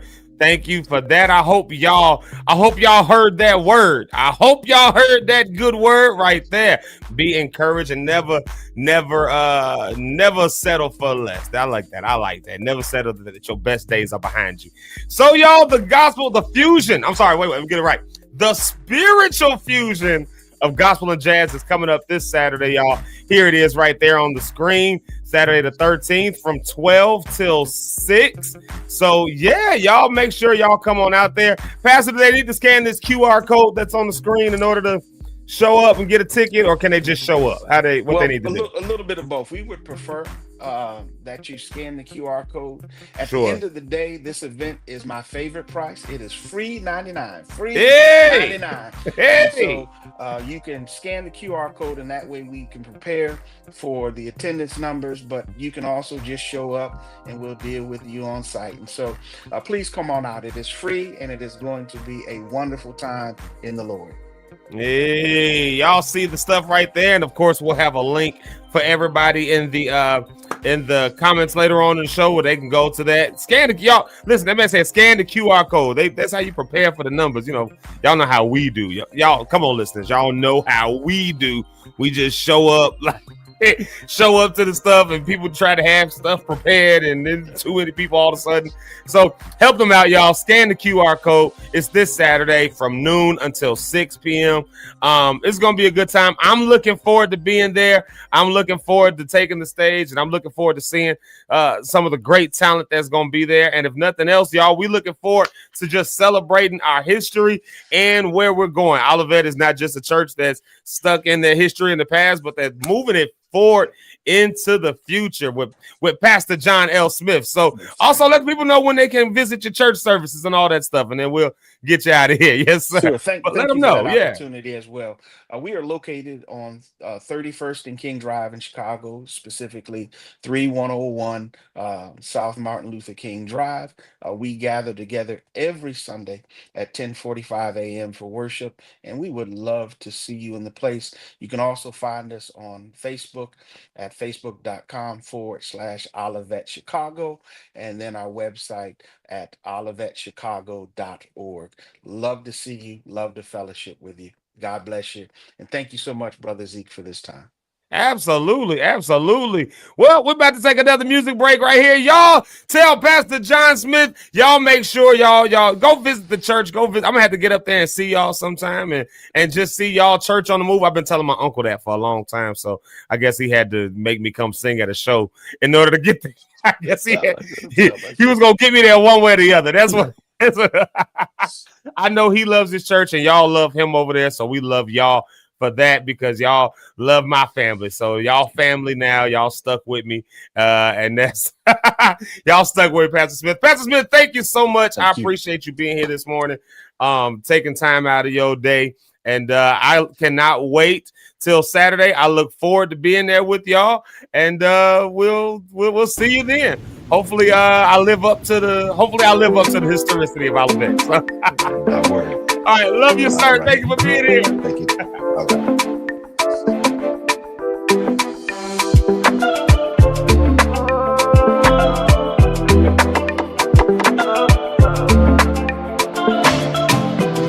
If the lily has no worry,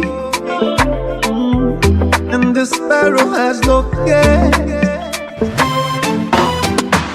why should I worry when my Father owns the cattle on the hill? Why should I worry when my Father owns the silver and the gold? So I'm casting my cares on you, casting my cares on you, casting my cares on you, casting my cares, oh, casting my cares on you, casting my cares on you, casting my cares on you, casting my cares, oh. Papa, shower your blessings, yeah. Shower your blessings, yeah. I don't rush, shower your blessings, ah. Shower your blessings, yeah. Papa, shower your blessings, yeah. Shower your blessings, yeah. Bountiful blessings. Bountiful blessings, they come my way. Papa, shower your blessings, yeah. Shower your blessings, yeah. I don't rush, shower your blessings, ah. Shower your blessings, yeah. Papa, shower me your blessings. Shower your blessings, yeah. Bountiful blessings, they come my way. So I will be anxious for nothing. Supplicate for everything. Why should I worry about my problems when I can pray them off?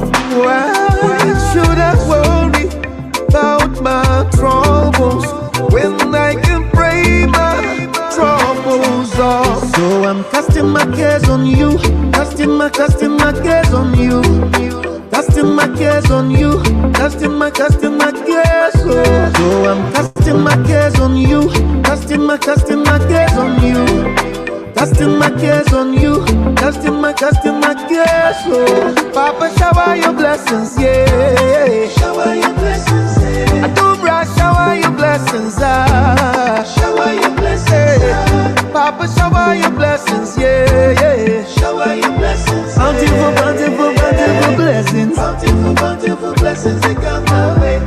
Papa, shower your blessings, yeah. Shower your blessings, yeah. Adumra, shower your blessings, shower your blessings, yeah. Papa, shower me your blessing. Shower your blessings, yeah. Bountiful blessings they come my way. Abundant blessings, multiple blessings, bountiful blessings come in my way. Abundant blessings, multiple blessings, bountiful blessings they come my way. Papa, shower your blessings, yeah.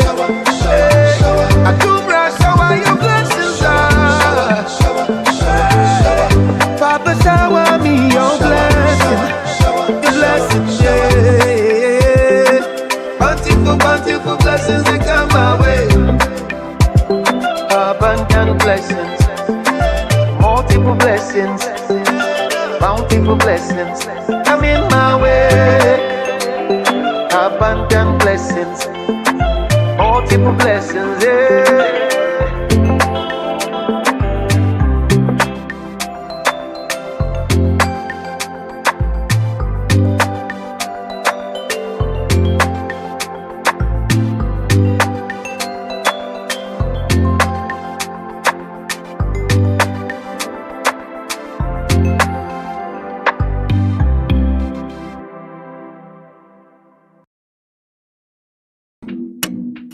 Can we do one more? Can we do one more and then come right back, huh? We'll be right back. Talk about some of these little luxuries in life. I want to love myself without needing someone else to say it to me. I want to love myself without needing someone's help to show it to me. Cause I can be mean in my mind, beat myself up all the time with awful thoughts, and I can eat myself alive. I'm gonna try, it's gonna be an awkward talk, but I love you, I don't say it enough. I love who you are, who you become. Don't know why I cannot hear it unless it comes from someone else, but I'ma find a way to finally feel it when I say it to myself.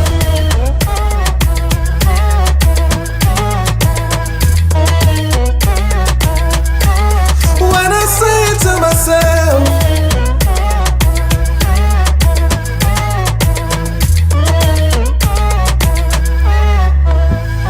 I want to be someone who's not swayed by opinions, to be me authentically without apology. I want my heart to soar without being insecure and point out what's wrong with me, cause sometimes subconsciously, yeah, I can be mean in my mind, beat myself up all the time with awful thoughts, and I can eat myself alive. I'm gonna try, it's gonna be an awkward talk, but I love you, I don't say it enough.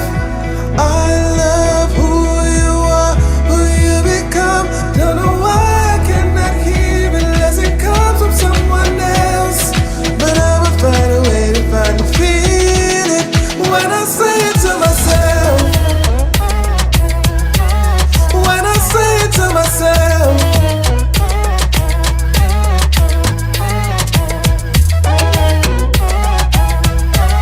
when I say it to myself, oh yeah, when I say it to myself.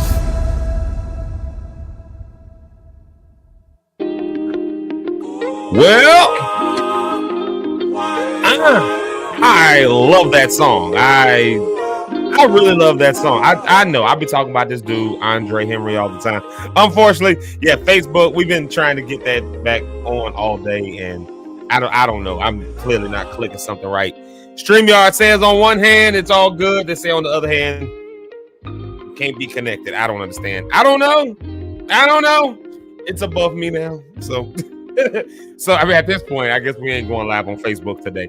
So anyways, man, y'all, thanks to Pastor John L. Smith from Olivet Baptist Church. Thank you so much to him for being here. Thank you to Olivet Baptist Church for allowing your pastor to come on with us this morning and talk about the event. The event, let me put that flyer on the screen just one more time for you guys, because I'm going to be there. So I would love for y'all to come out and see me. Like, come on out and be my guest there. But you can scan that QR on there. So, or you can, you can scan it, or if you're on an iPhone, maybe you can click it. I don't know. You should be able to do something so you can get that. But that's how they kind of get an idea how many people are going to be there. And as somebody who has had to throw free events before, you don't know who's going to show up. So, let them know that you're coming. Let them know that you're coming out there. We definitely are grateful. I'm grateful for the privilege to be able to be there with the historic nature of Olivet Baptist Church, and I think I said this yesterday. We oftentimes don't think of how close we really are to things that we think of as ancient history, especially when it's right in your own backyard. You just don't think about it. You don't consider it. But this is a pre-Civil War church, turn of the century. They used to have 20,000 members, and that was because it was like the hub for Black activity, Black life when the Great Migration was happening. Bronzeville was that area. So this is cool. This is something that's really awesome. I was looking at Richard backstage, and I called Richard Irvin III. So I hope he don't beat me up for that. I hope he don't get mad at me for that. That's but I've not met him, but I know the name, and so I hate calling people by the wrong name. Anyways, y'all, I want to see y'all there. If you're not doing nothing on this Saturday, come on out. I'm excited to be able to be a part of that and able to be there on this Saturday in Bronzeville. Lots going on in Chicago. Lots going on in Black Chicago. And I'm glad to just be in the running, just to be in the number, just to be around some stuff. So I love it. Y'all, okay. So yesterday, I went on a tangent about all of the things that irritate me and that annoy me. Things with like people's etiquette and all that kind of stuff like that. I went on a whole tangent about that. Y'all know. I did. I went on a whole tangent. Uh-oh. Sorry. I'm adjusting volumes. I'm like, uh-oh. Did I do something wrong? There it goes. So I went on a tangent yesterday about all of the things that can irritate me, annoy me, like bad drivers, bad people who park their carts, and menaces to society, essentially. People who talk on their cell phone really, really loud, all of that stuff. Right? I went on a tangent about all these things that we need to just do better at. I went on a whole tangent. Okay, I get it. That was that was, is what it is. You got to deal with that stuff. However, see, I got to give myself that little pause when I start a new track. It's like I got to time it just right so it don't cut my microphone out. But anyways, I decided today, I said, okay, if I went on a tangent about all the stuff that irritates my soul, then let me take a look at some of the cool conveniences. And Pastor Smith was just on here. He's talking about how you use what's in your hand. That's how they essentially got to this shameless plug that I've been plugging this whole segment. That's how they got to this, right? What is some of the things that you have right in your hand? What's some of the stuff you have right there? And I think that we got some everyday conveniences that we probably don't pay attention to because we just take them for granted at this point. Have you ever realized that we got some stuff that we just take for granted? It's just a way of life. You know what I mean? It's just a way of life at this point. So for instance, have you ever thought about like when you eat? Like, have you ever just really thought about this? Have you done any gardening? Maybe you've thought about this a little bit. Or if you've been in the country and you've been around folks who have farms and stuff, maybe you've thought about it, but never really still had to do it. But I mean, have you ever thought about when you have a bowl of cereal, somebody actually had to be with an actual cow and like milk the cow, like for the milk that you got, or even if it's almond milk. I mean, somebody had to take that, press it, do all the, you know what I mean? Like, have you ever thought about the fact that somebody had to actually plant you had a bowl of greens. Did you ever think about the fact that somebody had to plant those greens, pick them, do all the kind of stuff? Like, did you ever think about like when you had a burger, you know what I mean? Like that fried chicken, that Popeyes you had yesterday, you know what I mean? Have you ever thought about that? But we don't oftentimes think of that because, you know, we just see the commercial that tells us come to McDonald's, come to Popeyes, or we go to the grocery store and we just purchase our food and we cook it, we prepare it.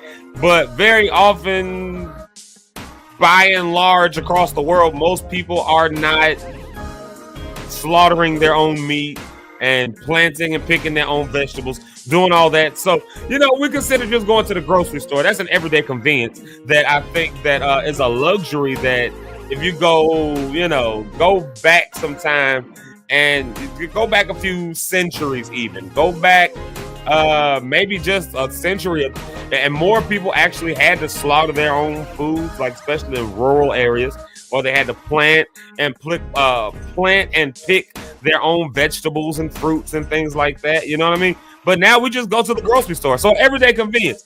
I think that if we're going to look at something and say, you know what, I'm grateful, then next time you go to the grocery store, instead of, because we've been talking about how you flip your language, right? In transitions, especially. So next time you go to the grocery store, instead of being like, oh my God, like, I gotta go to the grocery store, we should probably start saying, I get to go to the grocery store. Not just because we can afford to go in there and say that with a grain of salt, but not just because we can afford it, but because it's like, I don't gotta go out to the backyard and get my milk and find my eggs. And I'm not saying there's something wrong with that. I'm just saying most of us, that ain't what we do. Like, we pay for the luxury of not having to do that. You know what I mean? Like, so, I mean, just another way to look at it. How about this? Let's see. I'm just looking at some of these refrigerators and freezers. Yeah. How about that? Like, food can stay fresh longer, so you don't have to go and get like those daily ice runs. So my dad, growing up, my dad will always say, put the stuff in the ice box. And I just thought that was some West Coast way of calling a refrigerator. You call it the ice box. You know, it's the ice box. It's the ice box, an ice box. So we call the refrigerator an ice box. And like, the reality is though, one day I found out that it was called the ice box because the ice man would have to come around with a big old thing of ice and give it to everybody, or you had to go get your ice. And that's how you kept your food cold, but you had only until the ice ran out, like in your ice box. So like, but now we got refrigerant and all kind of stuff. Now we can do that. So next time you open up your refrigerator and you just like, oh my God, you know, if you find it, you know, whatever the case is, you're not going to get an ice box no more. That's pretty cool. Microwaves. Okay. Like microwaves and actually even ovens. I mean, you think about it, like most of us aren't having to go and light a fire outside and put up a big fire and do all of that. So just the fact that you can go in and turn the oven on, and now the fact that you can go turn a microwave on, it's a little convenient.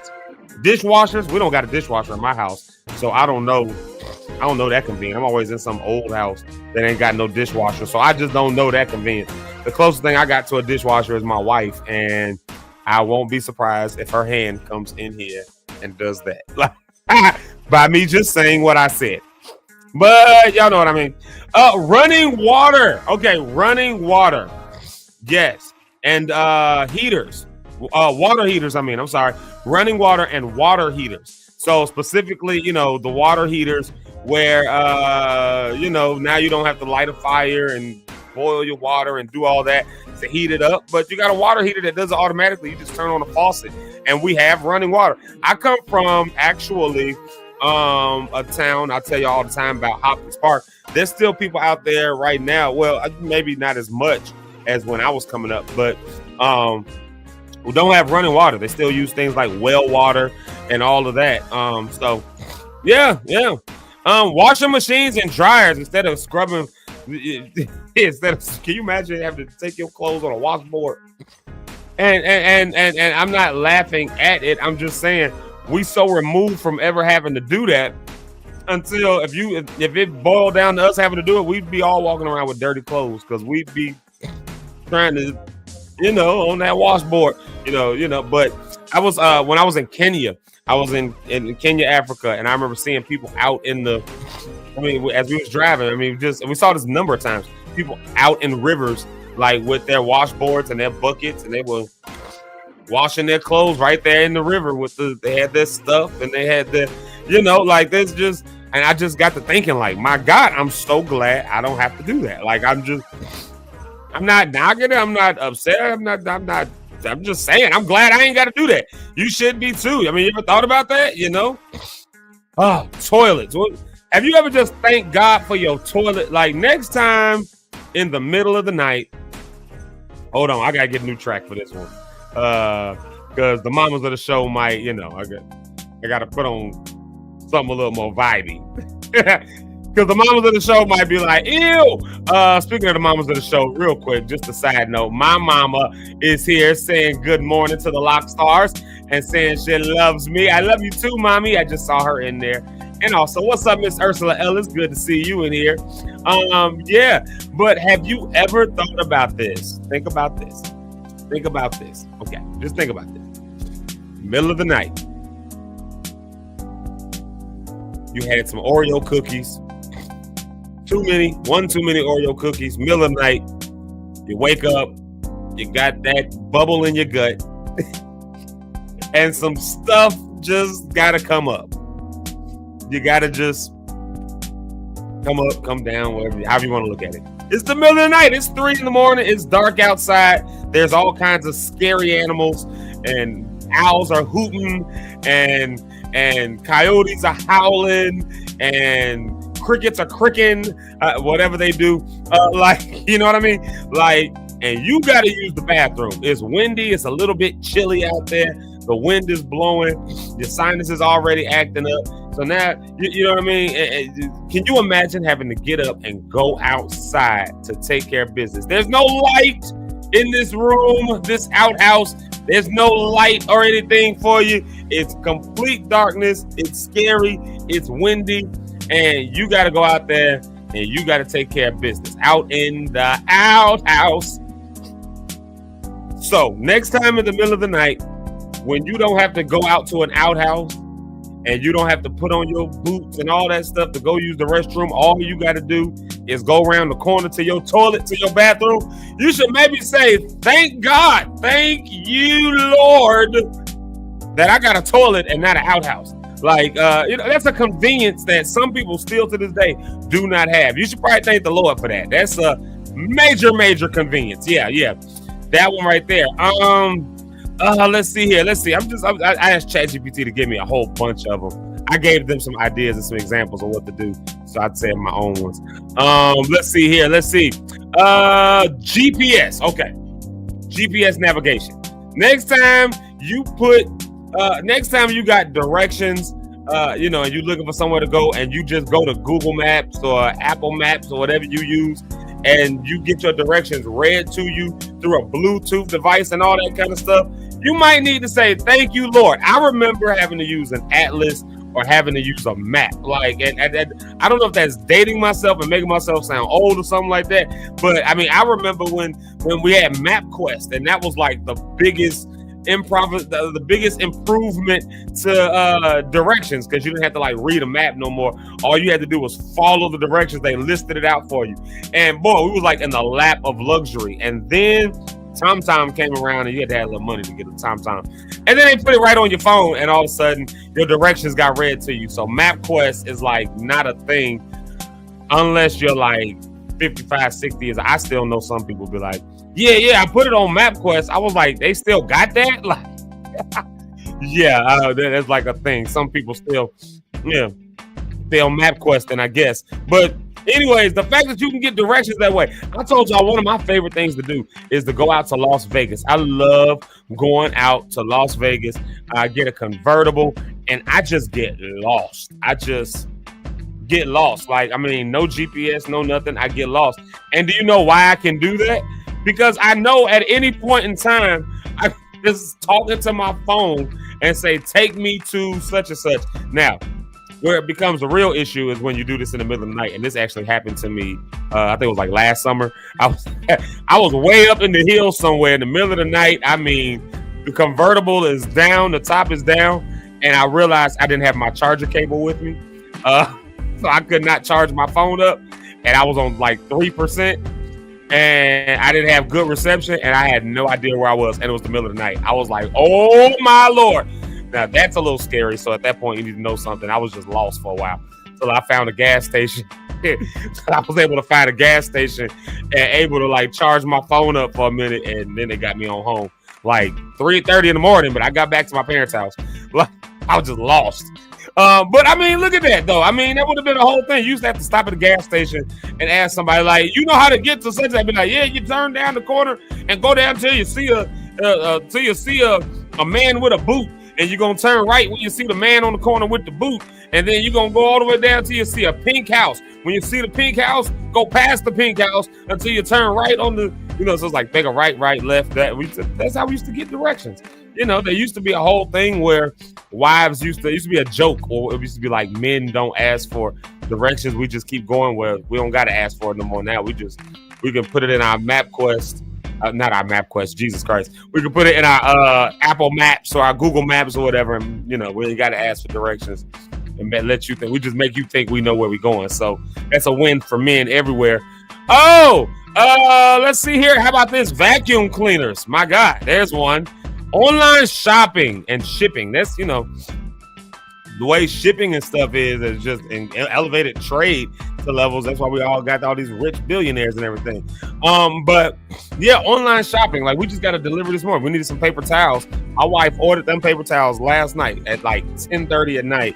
And I stepped outside this morning for 2 seconds, like just to look and see what the weather was. And sitting on my front porch was a big box of paper towels. Like ordered it last night, didn't get off our butts to go do it. So, let's see here.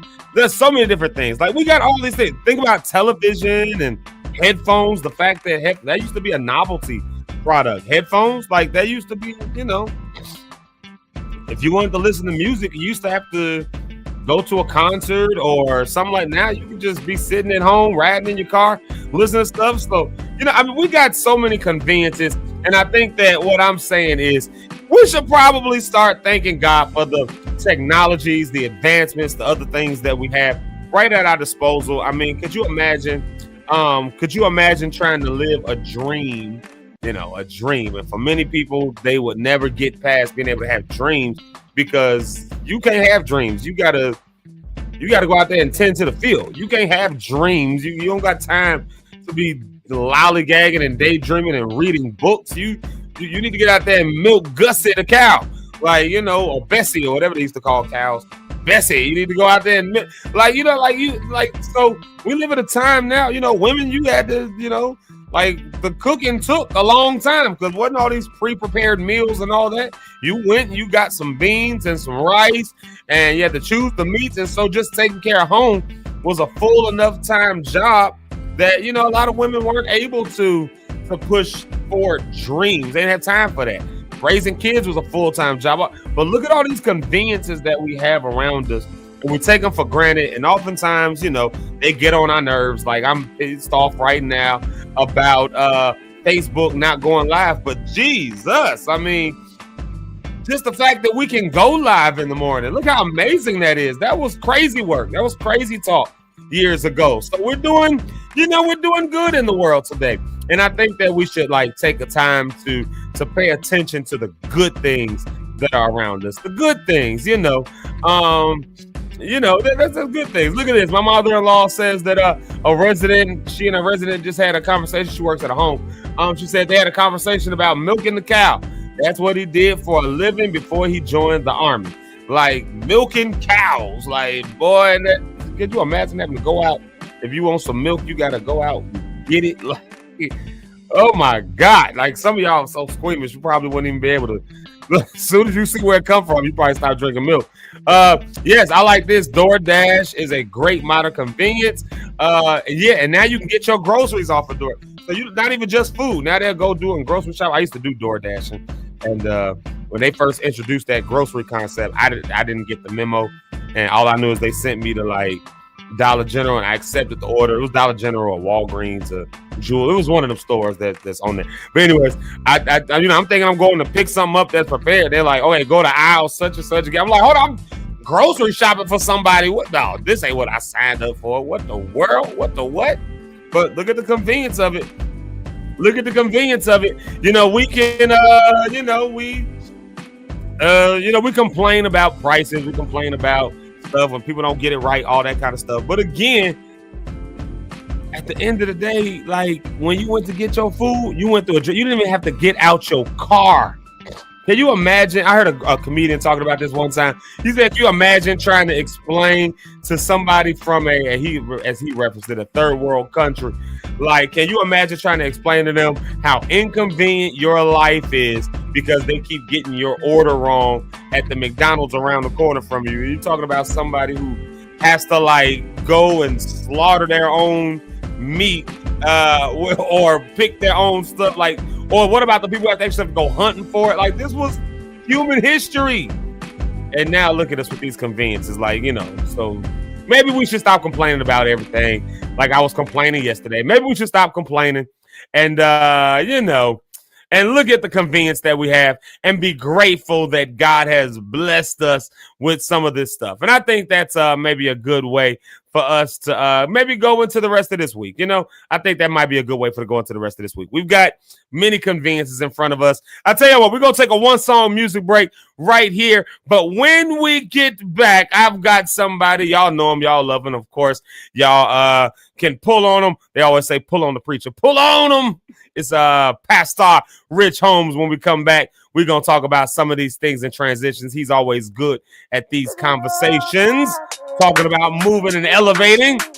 So when we get back, let's see what his take is. We'll be right back after these messages. In times of trouble, God, you've been my shelter. When the world's shaking from all of the pressure, come rain or shine, I'm covered through whatever weather. You are my refuge from now till forever.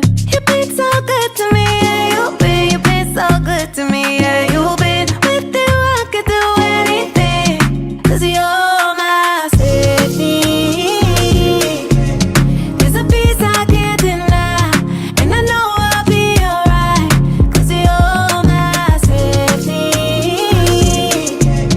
And my life can testify that you've been here by my side, 'cause you're my safety. Since I found your love, never letting go, never letting go. Take my hand and lead, and I'll follow you. Oh, you hold me down like an anchor below. You surround me with perfect peace, and that's why I say, There's a peace I can't deny, and I know I'll be alright, 'cause you're my safety. And my life can testify that you've been here by my side.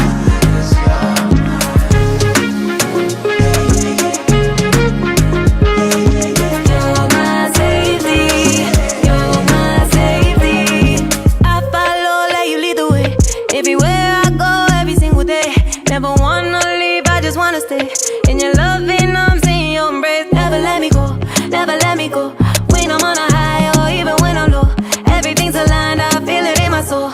'Cause I know, I know, I know. You've been so good to me, yeah, you've been so good to me, yeah, you've been with you, I could do anything, 'cause you're my safety. There's a peace I can't deny, and I know I'll be alright, 'cause you're my safety. You're my safety, you're my safety. I will be running to you. You're my safety, you're my safety. So hide me, hide me, hide me in your loving arms. You're my safety, you're my safety. Hey, you're my safety.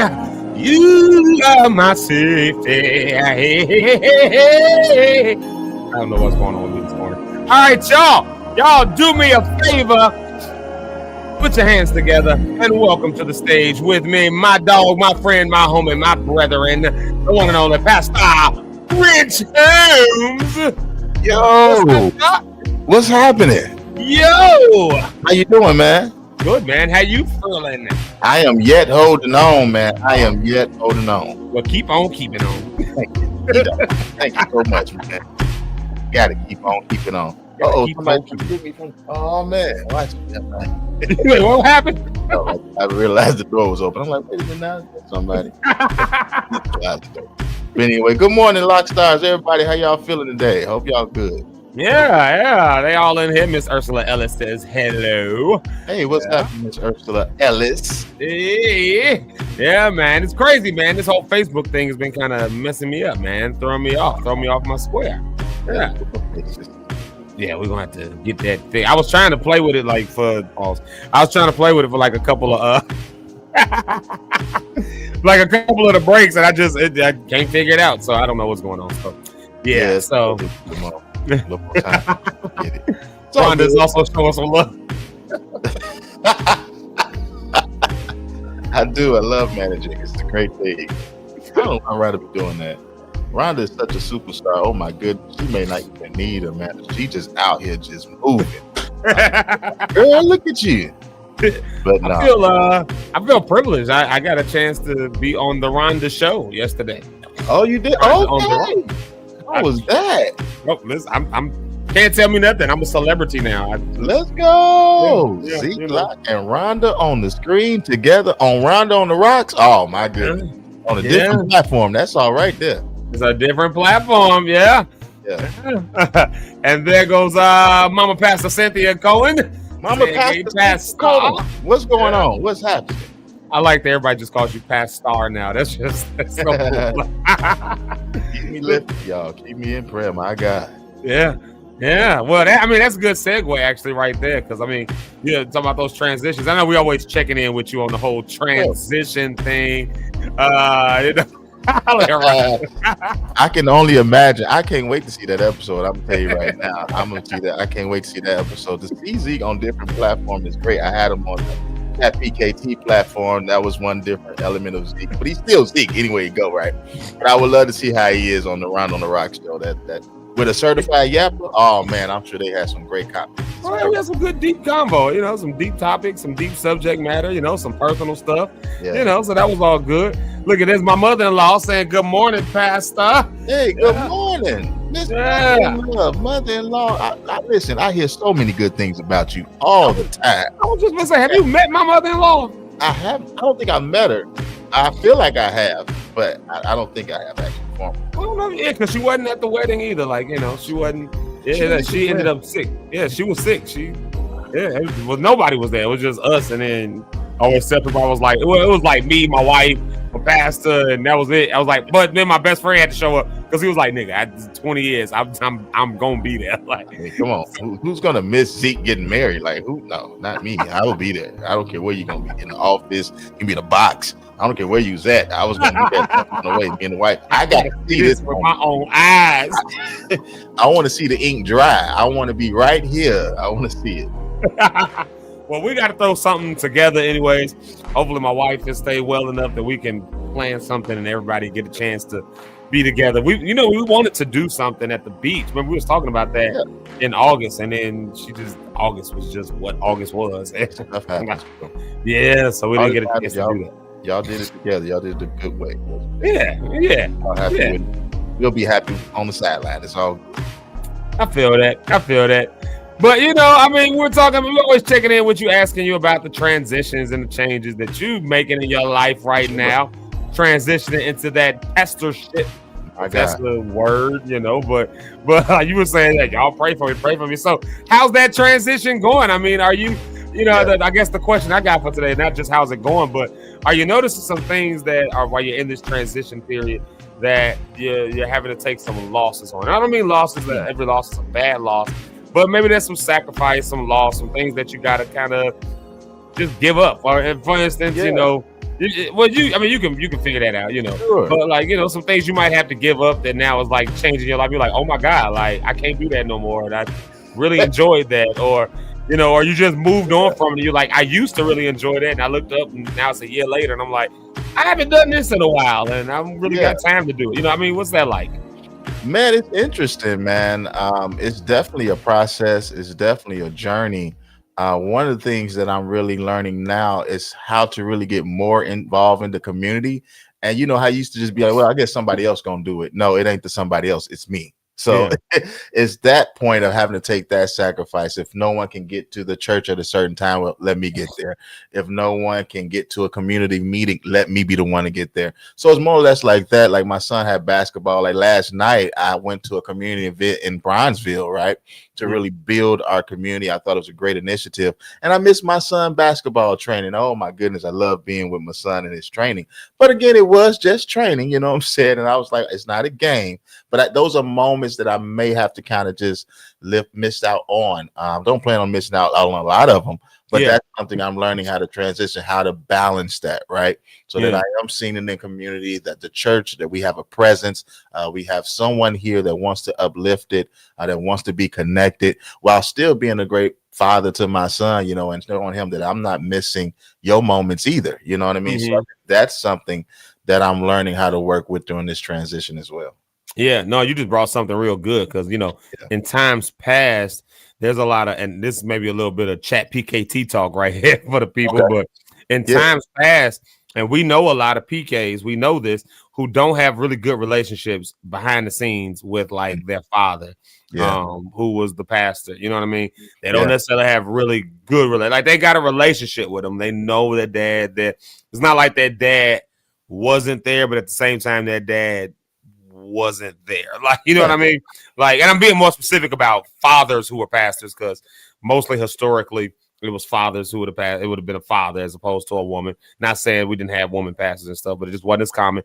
And also women, even when they were pastoring, was still kind of at home and still in the house because dad maybe had to work or something like that. So a lot of times fathers, but specifically fathers of who were pastors, did not have great relationships with their families, great relationships, because they was just always gone.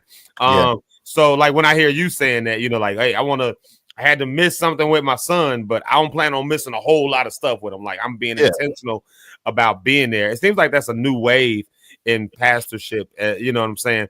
It seems like that's a new wave. It's good to hear that. Tony, who I was with, I got a chance to see him yesterday. Shout out to Bishop Tony. He's not a bishop, I just call him that. But we, you know, at the church that I was at for 10 years before I was at APC, he made that a real good point, because his son Caleb, shout out to him, like, you know, was the phenomenal basketball star. Had the what do I call y'all, the traveling game, the traveling AAU. The AAU. There we go. I was going to say the CAU. I'm like, that's not right. The AAU. You know, like, he would go to those games. It was some Sundays he would miss church, and you know, it was like, no, we got other ministers. We got other people who can preach. We got other people who can do stuff. And what was crazy, you know, some of these pastors, though, they try to make that a point to be there for that family, where they say, no, my family still comes first. But then you still got people who pull on you in the church, who will be like, no, you the pastor, you supposed to be here with us the most. And then there'll be the same people who talk about your kids later on. Like, when your kids have the kind of reactions of someone who did not have a father present in their life, you know. So like, how are you balancing that then, you know? Like, you know? Day by day, bro. This time, you know, since the summer, I kind of spend a lot of that time with my son and just doing all the things with him, all the family things. Now that we kind of get into the fall and seasons are changing, and I'm getting closer to, you know, the transition of becoming a pastor, I got to kind of like wing myself and kind of figure out what is the balance. So like this week, he has 3 or 4 other things that he's doing. I'll be at all of those. But then this one thing I said, hey, this is a meeting. I think this is important. I even talked to him about it and said, hey, man, this is why this is important. What do you think about it? How do you feel about the community? He's like, well, whatever, Dad, just do your thing. You know, I don't care. But it's still just and here's the reason why. I saw that as a great example, right? I aspire to be the greatest father of all times. I think that's challenging with my father, because I think he's the greatest father of all time. And I'm sure there's others that might think their father's greater, right? Right. So, like, my dad is better than your dad. Right. Like, my dad is better than you. My dad can beat your dad. Like this. But yeah, no, my bad. You got, great example. Great example. Yeah. Yeah. So that's kind of where it kind of lines up. I see my father, who had a basketball star in our family, and what he did to balance it. He didn't miss many AAU games, but if it was a Sunday morning game, yeah, he did his ministering on Sunday morning, but he left right out. He might couldn't stay with the congregation afterward. Hey guys, y'all know I'm a father. And he talked to the congregation. He let them know. My son has a game at 12. I'm a preacher. I'm going to be out here by 11:15. So you need to get here. And then I'm going to go do what I do. And I got to go. And so those are moments that I remember. I remember him traveling when my brother played in Ohio for Bowling Green. Shout out to BGSU. He would drive on a Saturday for 4 hours to go out there to watch the game, then drive back 4 hours just to make sure he's there for Sunday morning. So it's moments like that to just let me know, like, okay, you can have balance with this. And if God called you to do it, he'll equip you and give you the grace to handle it. Sometimes people don't have the grace to handle it. Maybe it shouldn't be the position that you're in, but I'm gonna leave that for another day. But I'm learning how to really handle and see how that works. Oh my God. You said maybe that ain't the position you need to be in. Oh my God. Yeah, I just think I have the grace to handle it, man. And I'm learning how to walk in that grace and what they look like. And I'm sure Pastor Mama Cynthia Copeland know exactly what I'm talking about. But I think it's really, as you walk in it, as you go, it'll become more revealed and more understanding on how to actually make it work. So I don't think it's nothing I can plan like 2 days. I'm doing this. I mean, maybe you can, but I think with church and ministry, things can happen so quickly, spontaneous. You just got to be here. Things can happen. And so it's more or less just having a foundation on what it is you should do and what you should go with.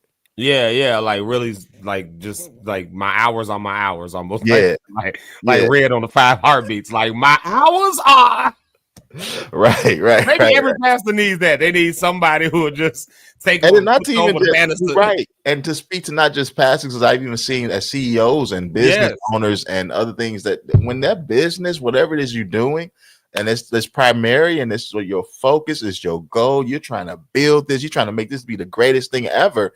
I do see where some parents, some kids lack the attention that they're supposed to get. Some people don't want to even do business no more because their father was such a successful businessman, but he wasn't there.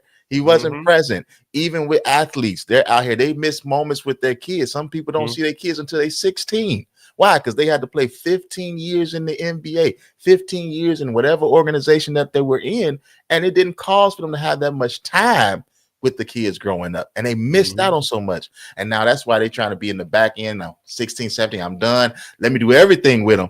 I don't want that to be the case for me, and my father didn't want that to be the case for him. And so to see that as an example, it really helped me out to really see how to make this journey work.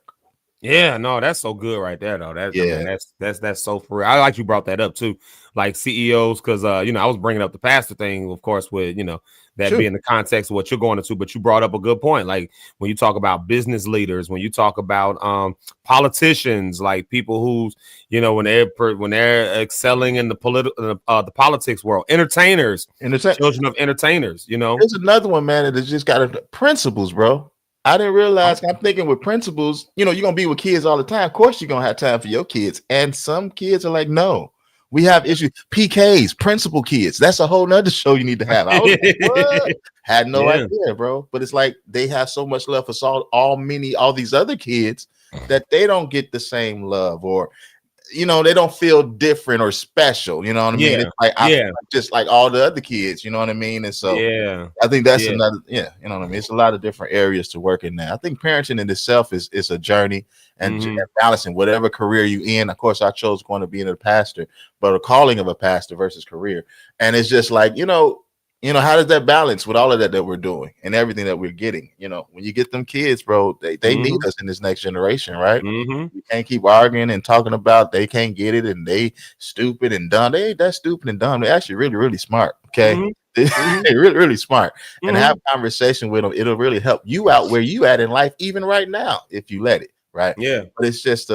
that's important, even in the life that we're living, man, for our next generation. How do we show the balance of work, play, family, all of that? And that's what I'm really trying to show him as well. Even health, like making sure you're doing health steps. Why? Because these kids are looking at us. I looked at my father all the time. My brothers looked at my father all the time. Let me see what he's doing. How is he going to handle this situation? How is he going to handle this? And so all of those things come into this journey as well, bro. No, that's real. That's for real. Like so My many wife people is fine, by the way. I just want to let everybody know she got say this golden Treasy. sweater with this green short set. Oh my God, thick body. Yes, indeed. Say Treasy, huh? Well, Rhonda already gave us the day. Hold on, wait a second. I'm gonna let you do with this what you will. Okay. Rhonda already named the day. Oh my God, already done. Come on, Rhonda. That's what I'm talking about. Already taken care of. Then walk into victory you already have, huh? Whoa. You ain't gotta wait to the battle. I told the people, I said, I'm just if y'all. I told people, I said, if y'all see me go on a 4 or 5 song music break, I was just following Rhonda name. I was married now. I gotta obey the Bible. Be fruitful. Tip Tuesday. Come on, somebody. Ain't nothing wrong with it.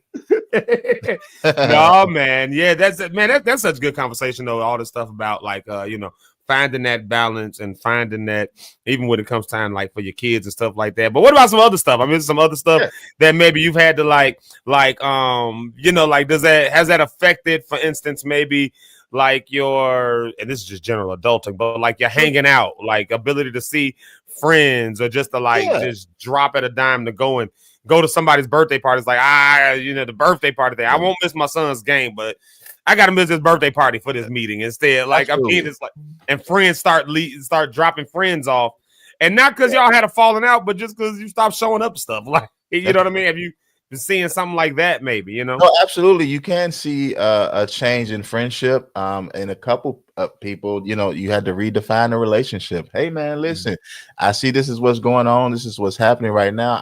I may not be as available as I was, but I want you to understand I'm still here for you. I'm still want to hang out when we can. My biggest thing now is vacations, bro. Like, me and my wife love many vacations. We would go away for 2 or 3 days and just whatever we can get into, we will get into, right? A lot of times we'll travel to Vegas, we'll travel to Florida, we'll take a drive to wherever we need to take just to get away for 2 or 3 days. That's kind of challenging right now, mainly because I definitely want to make sure I'm back for Sunday, right? But I have learned over the years that definitely you need vacation. So I do plan vacation. But one of the things I'm missing is those moments where you can just go, right? There's no more just let me get up and go. No, I'm really focusing. Okay, did I do this? What did I do this for the church? Did I do this for the organization? Did I do this for the community? Did I do, those things are now in my mind that wasn't necessarily there before. It's just like, I'm gone. My son good, my wife good. I'm good. Let's just go. And now it's a lot more that comes with it. And again, missing birthdays, man, that sucks when you have to miss a birthday because you're stuck in a meeting. Of course, helping people, which is great. It's just like, man, I really could have been at Bar Louie today hanging out. It'd have been fun the birthday. Yeah. You know what I mean? It's stuff like that. For sure. Dang. Or like when you see everybody else still getting together and it's like, dang, I had to be at this and dang, like y'all. Oh, dang, he was there. Right. I didn't even get to show up. I didn't even get to. Yeah. I know it's gonna be 6 more years before I see him again. Like, you know what I mean? Yeah. No, it is a balance, and I think you got to pick and choose your battles. You know what I mean? Which ones you're gonna go? Which ones you're not gonna go to? Like, you can't make every event. Like, I was big on trying to make every event. Why I wanted to be the guy. I'm the supportive friend. I'm the support. Excuse me. A supportive friend. I'm a supporter, right? But there comes a moment where you might just can't make it. And if they're really your friend, they should understand. But some people have not understood, just being real. And when they don't understand, now we got to have another conversation. You know what I mean? But in those moments, there's time that I don't even have time to get a conversation. It's just like, okay, you don't understand? All right. I'll see you next time, bro. Yeah, like we'll try it again. You know what I mean? I want them, you'll get it one day. Like, like you'll see eventually. I've still got your back, but I just can't have your back all the time. Yeah. Like, in the moment. You turn 50, I'll be there. Yeah. You turn 46, I may not make that one. You know what I mean? I'll make you 40 of it. I may not make 42. You know what I mean? So those things is now how I look at it. Like, I may have been there from 22, 21, all the way to 30. I've been at every birthday. Now that things have changed in my life, I might make all of them, right? Yeah. And I'm hoping you understand that. And that's Yeah, it. yeah. Hopefully we'll understand. And the cool thing is, good friends, at least what I found out, as I was shaking and moving and doing other stuff, I found out good friends do understand it, and you're able to just like pick back up where you left off, basically. You know what I mean? Like maybe 3 years since you've seen this person, but like you pick up the conversation just like it was 3 years ago. And those are always great relationships to have. Like those are great relationships to have with people, I love those relationships. They're fine with it. Great. Like I like relationship. I can talk to people on a consistent basis. Whenever Zeke answers the phone, it's great to have a conversation with him. But I get to see him on the show every day, so it's still always connected or anything like that. But I got other friends that I went to high school with, right? That I may not talk to, but maybe 2 or 3 times, maybe twice out the year, 2 or 3 times out the year, right? But I know they're having a new baby. Shout out to my boy B Mac. They just did a gender reveal, so they having a boy. I'm really talking about kids a lot. I don't know what's happening, but yeah, they had a boy. Yeah, so I'm excited for him. I didn't even know she was pregnant though. You see what I'm saying? Yeah. But it's not a matter of like I'm upset about it. It's just, now that I know, man, this is great. This is exciting. I could go back, man. Why you didn't tell me, bro? You could have been for what? Like I don't think we get in those spaces anymore. Yeah. So, now it's just like I'm happy and excited. He got things moving. I got things moving. But if he needed me, he'll call me. He know I'm there.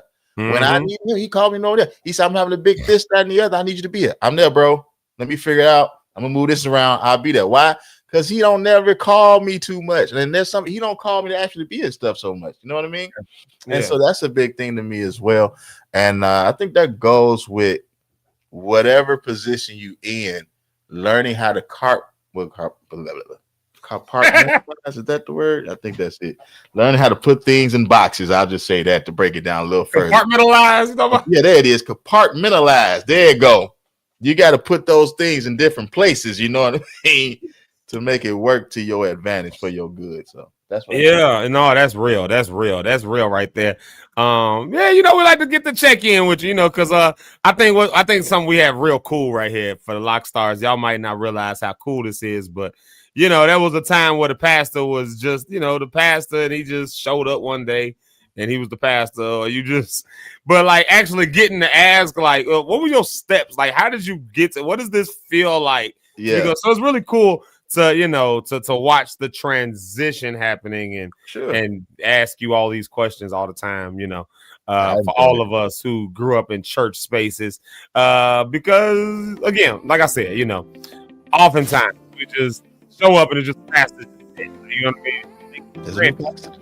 Yeah. But we watching you actually go through the process, go through the changes, go through all of that. So I guess with all of that in mind, I would ask maybe just this final question as we wrap it all up.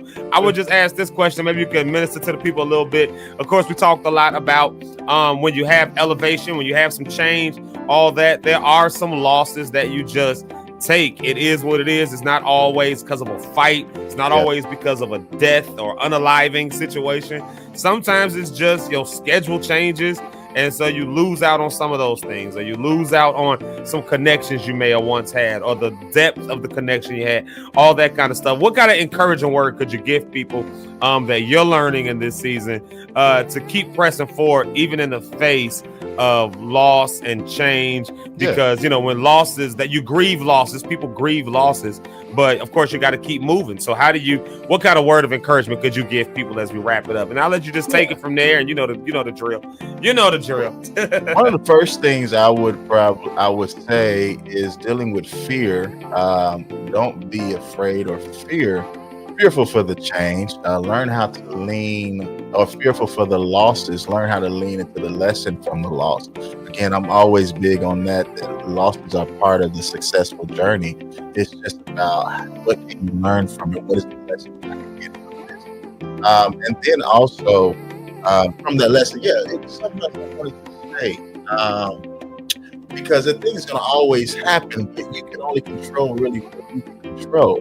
What can you control? You control your actions. You can control what you're hearing out of what's being said. You can control what your plan and what your next step is going to be. But you can't control what people are going to do. Another thing also, we always talk about, it's negative as if when somebody, you don't keep that same relationship. They say, hey, I had to cut this relationship so I can go to the next level. Woo, I had to get rid of it. And sometimes because that might be a bad person or negative. But what about the person that really loves you? What about the person that you know that's right there for you? And you have to find yourself still distancing yourself away from them, mainly because maybe they still can't go past where it is that you're going. And it's not up to you. And for me, I was a person that could feel bad about that. And it's just like, God is leading me this way.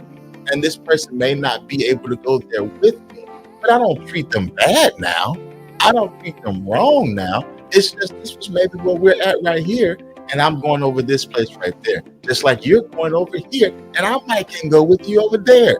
And so I think it's okay to recognize that, to understand that, to be at peace with that relationships are meant for just moments in time. They may be meant for just seasons, and being okay along this journey that we live. And I know fear can keep us handicapped from going to pursue what it is that we want to pursue. But I want to encourage you to fear not, and faith all the way. God is with you, and He'll lead you every step of the way. That's kind of a little bit what I got, Zeke, with that, man. I hope you something to say to impact. Yeah, no, that makes perfect sense right there. That's real stuff right there. That's encouraging. I don't know if y'all feel encouraged, but I does. Do this then, Doc. Go ahead and give the people a quick bit of diction, because some people are dealing with that as they're trying to, maybe make transition. And we've been hoping, wishing, praying, and all of that for everybody to elevate and be able to have some elevation. We've been hoping, we've been wishing, we've been praying, we've been speaking it on people, all that kind of stuff, but losses come with it. So maybe you can do a quick bit of diction for the people and just pray a blessing over them as they go through whatever transitions in life everyone is going through right now. So I'll give you the floor. Yes, sir. As you are going through transitions, again, remember that you are not alone. You have someone with you who knows everything, right? Here's one thing that I'm happy to know about it, and we'll go a little spiritual with it, is Jesus has already done everything that you need. Everything you need on this earth, He has already completed. It's already been finished. So now it's up to us to get in a position for Him to reveal it to us. And once He reveals it to us, it continues to give us confidence to handle the transitional period. Another thing that happens when you are in transition, the better knowledge, I always say this, the more you gain knowledge into where it is that you're looking to go, the better you'll be equipped to handle when losses may show up, to handle how to pivot a loss to turn it into a lesson, and it doesn't stop you. Don't allow losses to just stop you. I've talked to so many people when they go and they got this great idea and a great business plan, this great idea to go forward and be something to be a blessing to hundreds and thousands of people.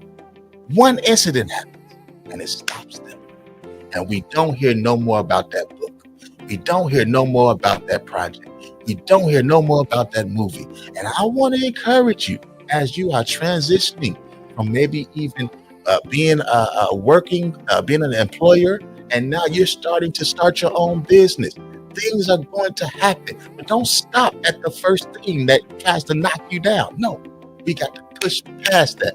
That's why it's important to have that relationship with God. It's important to know who Holy Spirit is. It's important to surround yourself with people, like-minded people, community, like the Locke'd that's going to encourage you, to tell you to keep going. Why? Because there's something that God has put on the inside of you. I call it His kingdom. It's something God's put on the inside of you that He wants to be established on this earth. So don't allow those fears. Don't allow them stumbling blocks to keep you down. As they say, now unto Him who is able to keep you from falling. That's important to know. You got to believe that. Like I always say, life is choice driven. You'll live and die by the choices you choose to make. But I got a hint for you, y'all. Choose life. God, thank you for this time of coming together. Thank you for Pastor Smith who showed up on today. Thank you for ZekeLive on this great show and all the Locke'd. Continue to encourage us, Father God. And even when we can't find encouragement from anybody else, let us look into the mirror and encourage ourselves and say, I know this journey is rough. I know this journey is difficult. I know it comes out to be stressful at times. It seems like I can't find joy anywhere. But Lord, I'm asking you to become my joy. I'm asking you to become my peace. I'm asking you to become my strength so I can endure until my change comes. God, we glorify you. We give you praise. We give you reverence, and we thank you that you are still a very present help in the time of trouble, in the time of transition, in the time of not knowing what to do. You will hide us, and you will make a way and be the way out of no way. And we give you glory for that. Thank you for protection for my people in Chicago. My goodness, the story of the young woman and the baby mama situation and all of that that got shot today. I speak special blessings to them, Lord God. Continue to cover them. Touch their mind, touch their heart, touch their families, touch our streets, God. We need you, man. Like we really do. And we're going to keep doing these initiatives. We're going to keep coming and bringing the community together. We're going to keep taking positive change. But God, there comes a moment where we just need your power to show up. One moment of your power can change and shift our lives, can change and shift the trajectory of this entire city. And we asking for it now. In Jesus' name, amen. Well, amen and amen. That was powerful. That was powerful. Wow, wow, wow. Y'all got to keep us lifted, keep the city lifted, keep just keep it lifted. Keep us lifted in Chicago, all of that stuff like that. I felt that prayer. Thank you for that. Miss Ursula Ellis gave it 2 amens and 2. I think it is crazy work that we I'll be like, all right, I know I went to heaven because Miss Ursula Ellis said amen. Yeah. Mama Pastor Cynthia Cohen, of course, we let the mothers close us out every show. And Mama JP says another amazing show, guys. And Mama Pastor Cynthia Cohen, great podcast today, gentlemen. Good conversation, encouragement, as well as informative. Let me just remind y'all, thank you so much for that, Mama. Saturday, that is going on at Meadows Park, Lake Meadows Park in Bronzeville in Chicago. First off, a historic Black community, a historic Black church, historic Black music twice over, and I get to be a part of that. I will be there, y'all. I will be there. So come on out there and see what I'm gonna do. I don't know what I'm gonna do. I might sing, I might talk, I might just sit there and look at y'all and let y'all just throw tomatoes at me. I don't know. We might whatever it is, I'll be there. No, I'm doing some music, y'all. I'm doing some singing. So I'll be glad to see y'all. Be my special guest. Come on out. And it's going to be a good time. It's going to be a good time. Thanks to Pastor Smith for being our guest today and telling us some history of Olivet. That's pretty cool. I went to an Olivet and it had a long history, but it didn't involve us. So this history involves us. So shout out to that. Look, my mama says very inspirational show. There we go, y'all. Let's get up out of here. I'm glad y'all was with us today. We'll be back tomorrow, 7:30 a.m. Maybe we'll be back on Facebook. Maybe the mystery is afoot. Huh? You said something? Not you was muted. Yeah.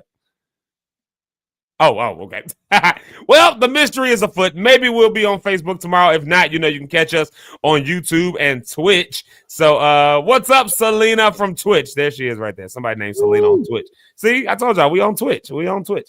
Like, all right, y'all. I love y'all. I'll see y'all tomorrow. And y'all have a good rest of your Tuesday. Do something good. Mama gave some good advice. Find one major task to finish. Find 2 minor tasks to finish, and you'll be all right. And if you don't remember nothing else, remember you are better, you're free, and everything is going to be all right. I love y'all. We'll see y'all tomorrow. Peace out.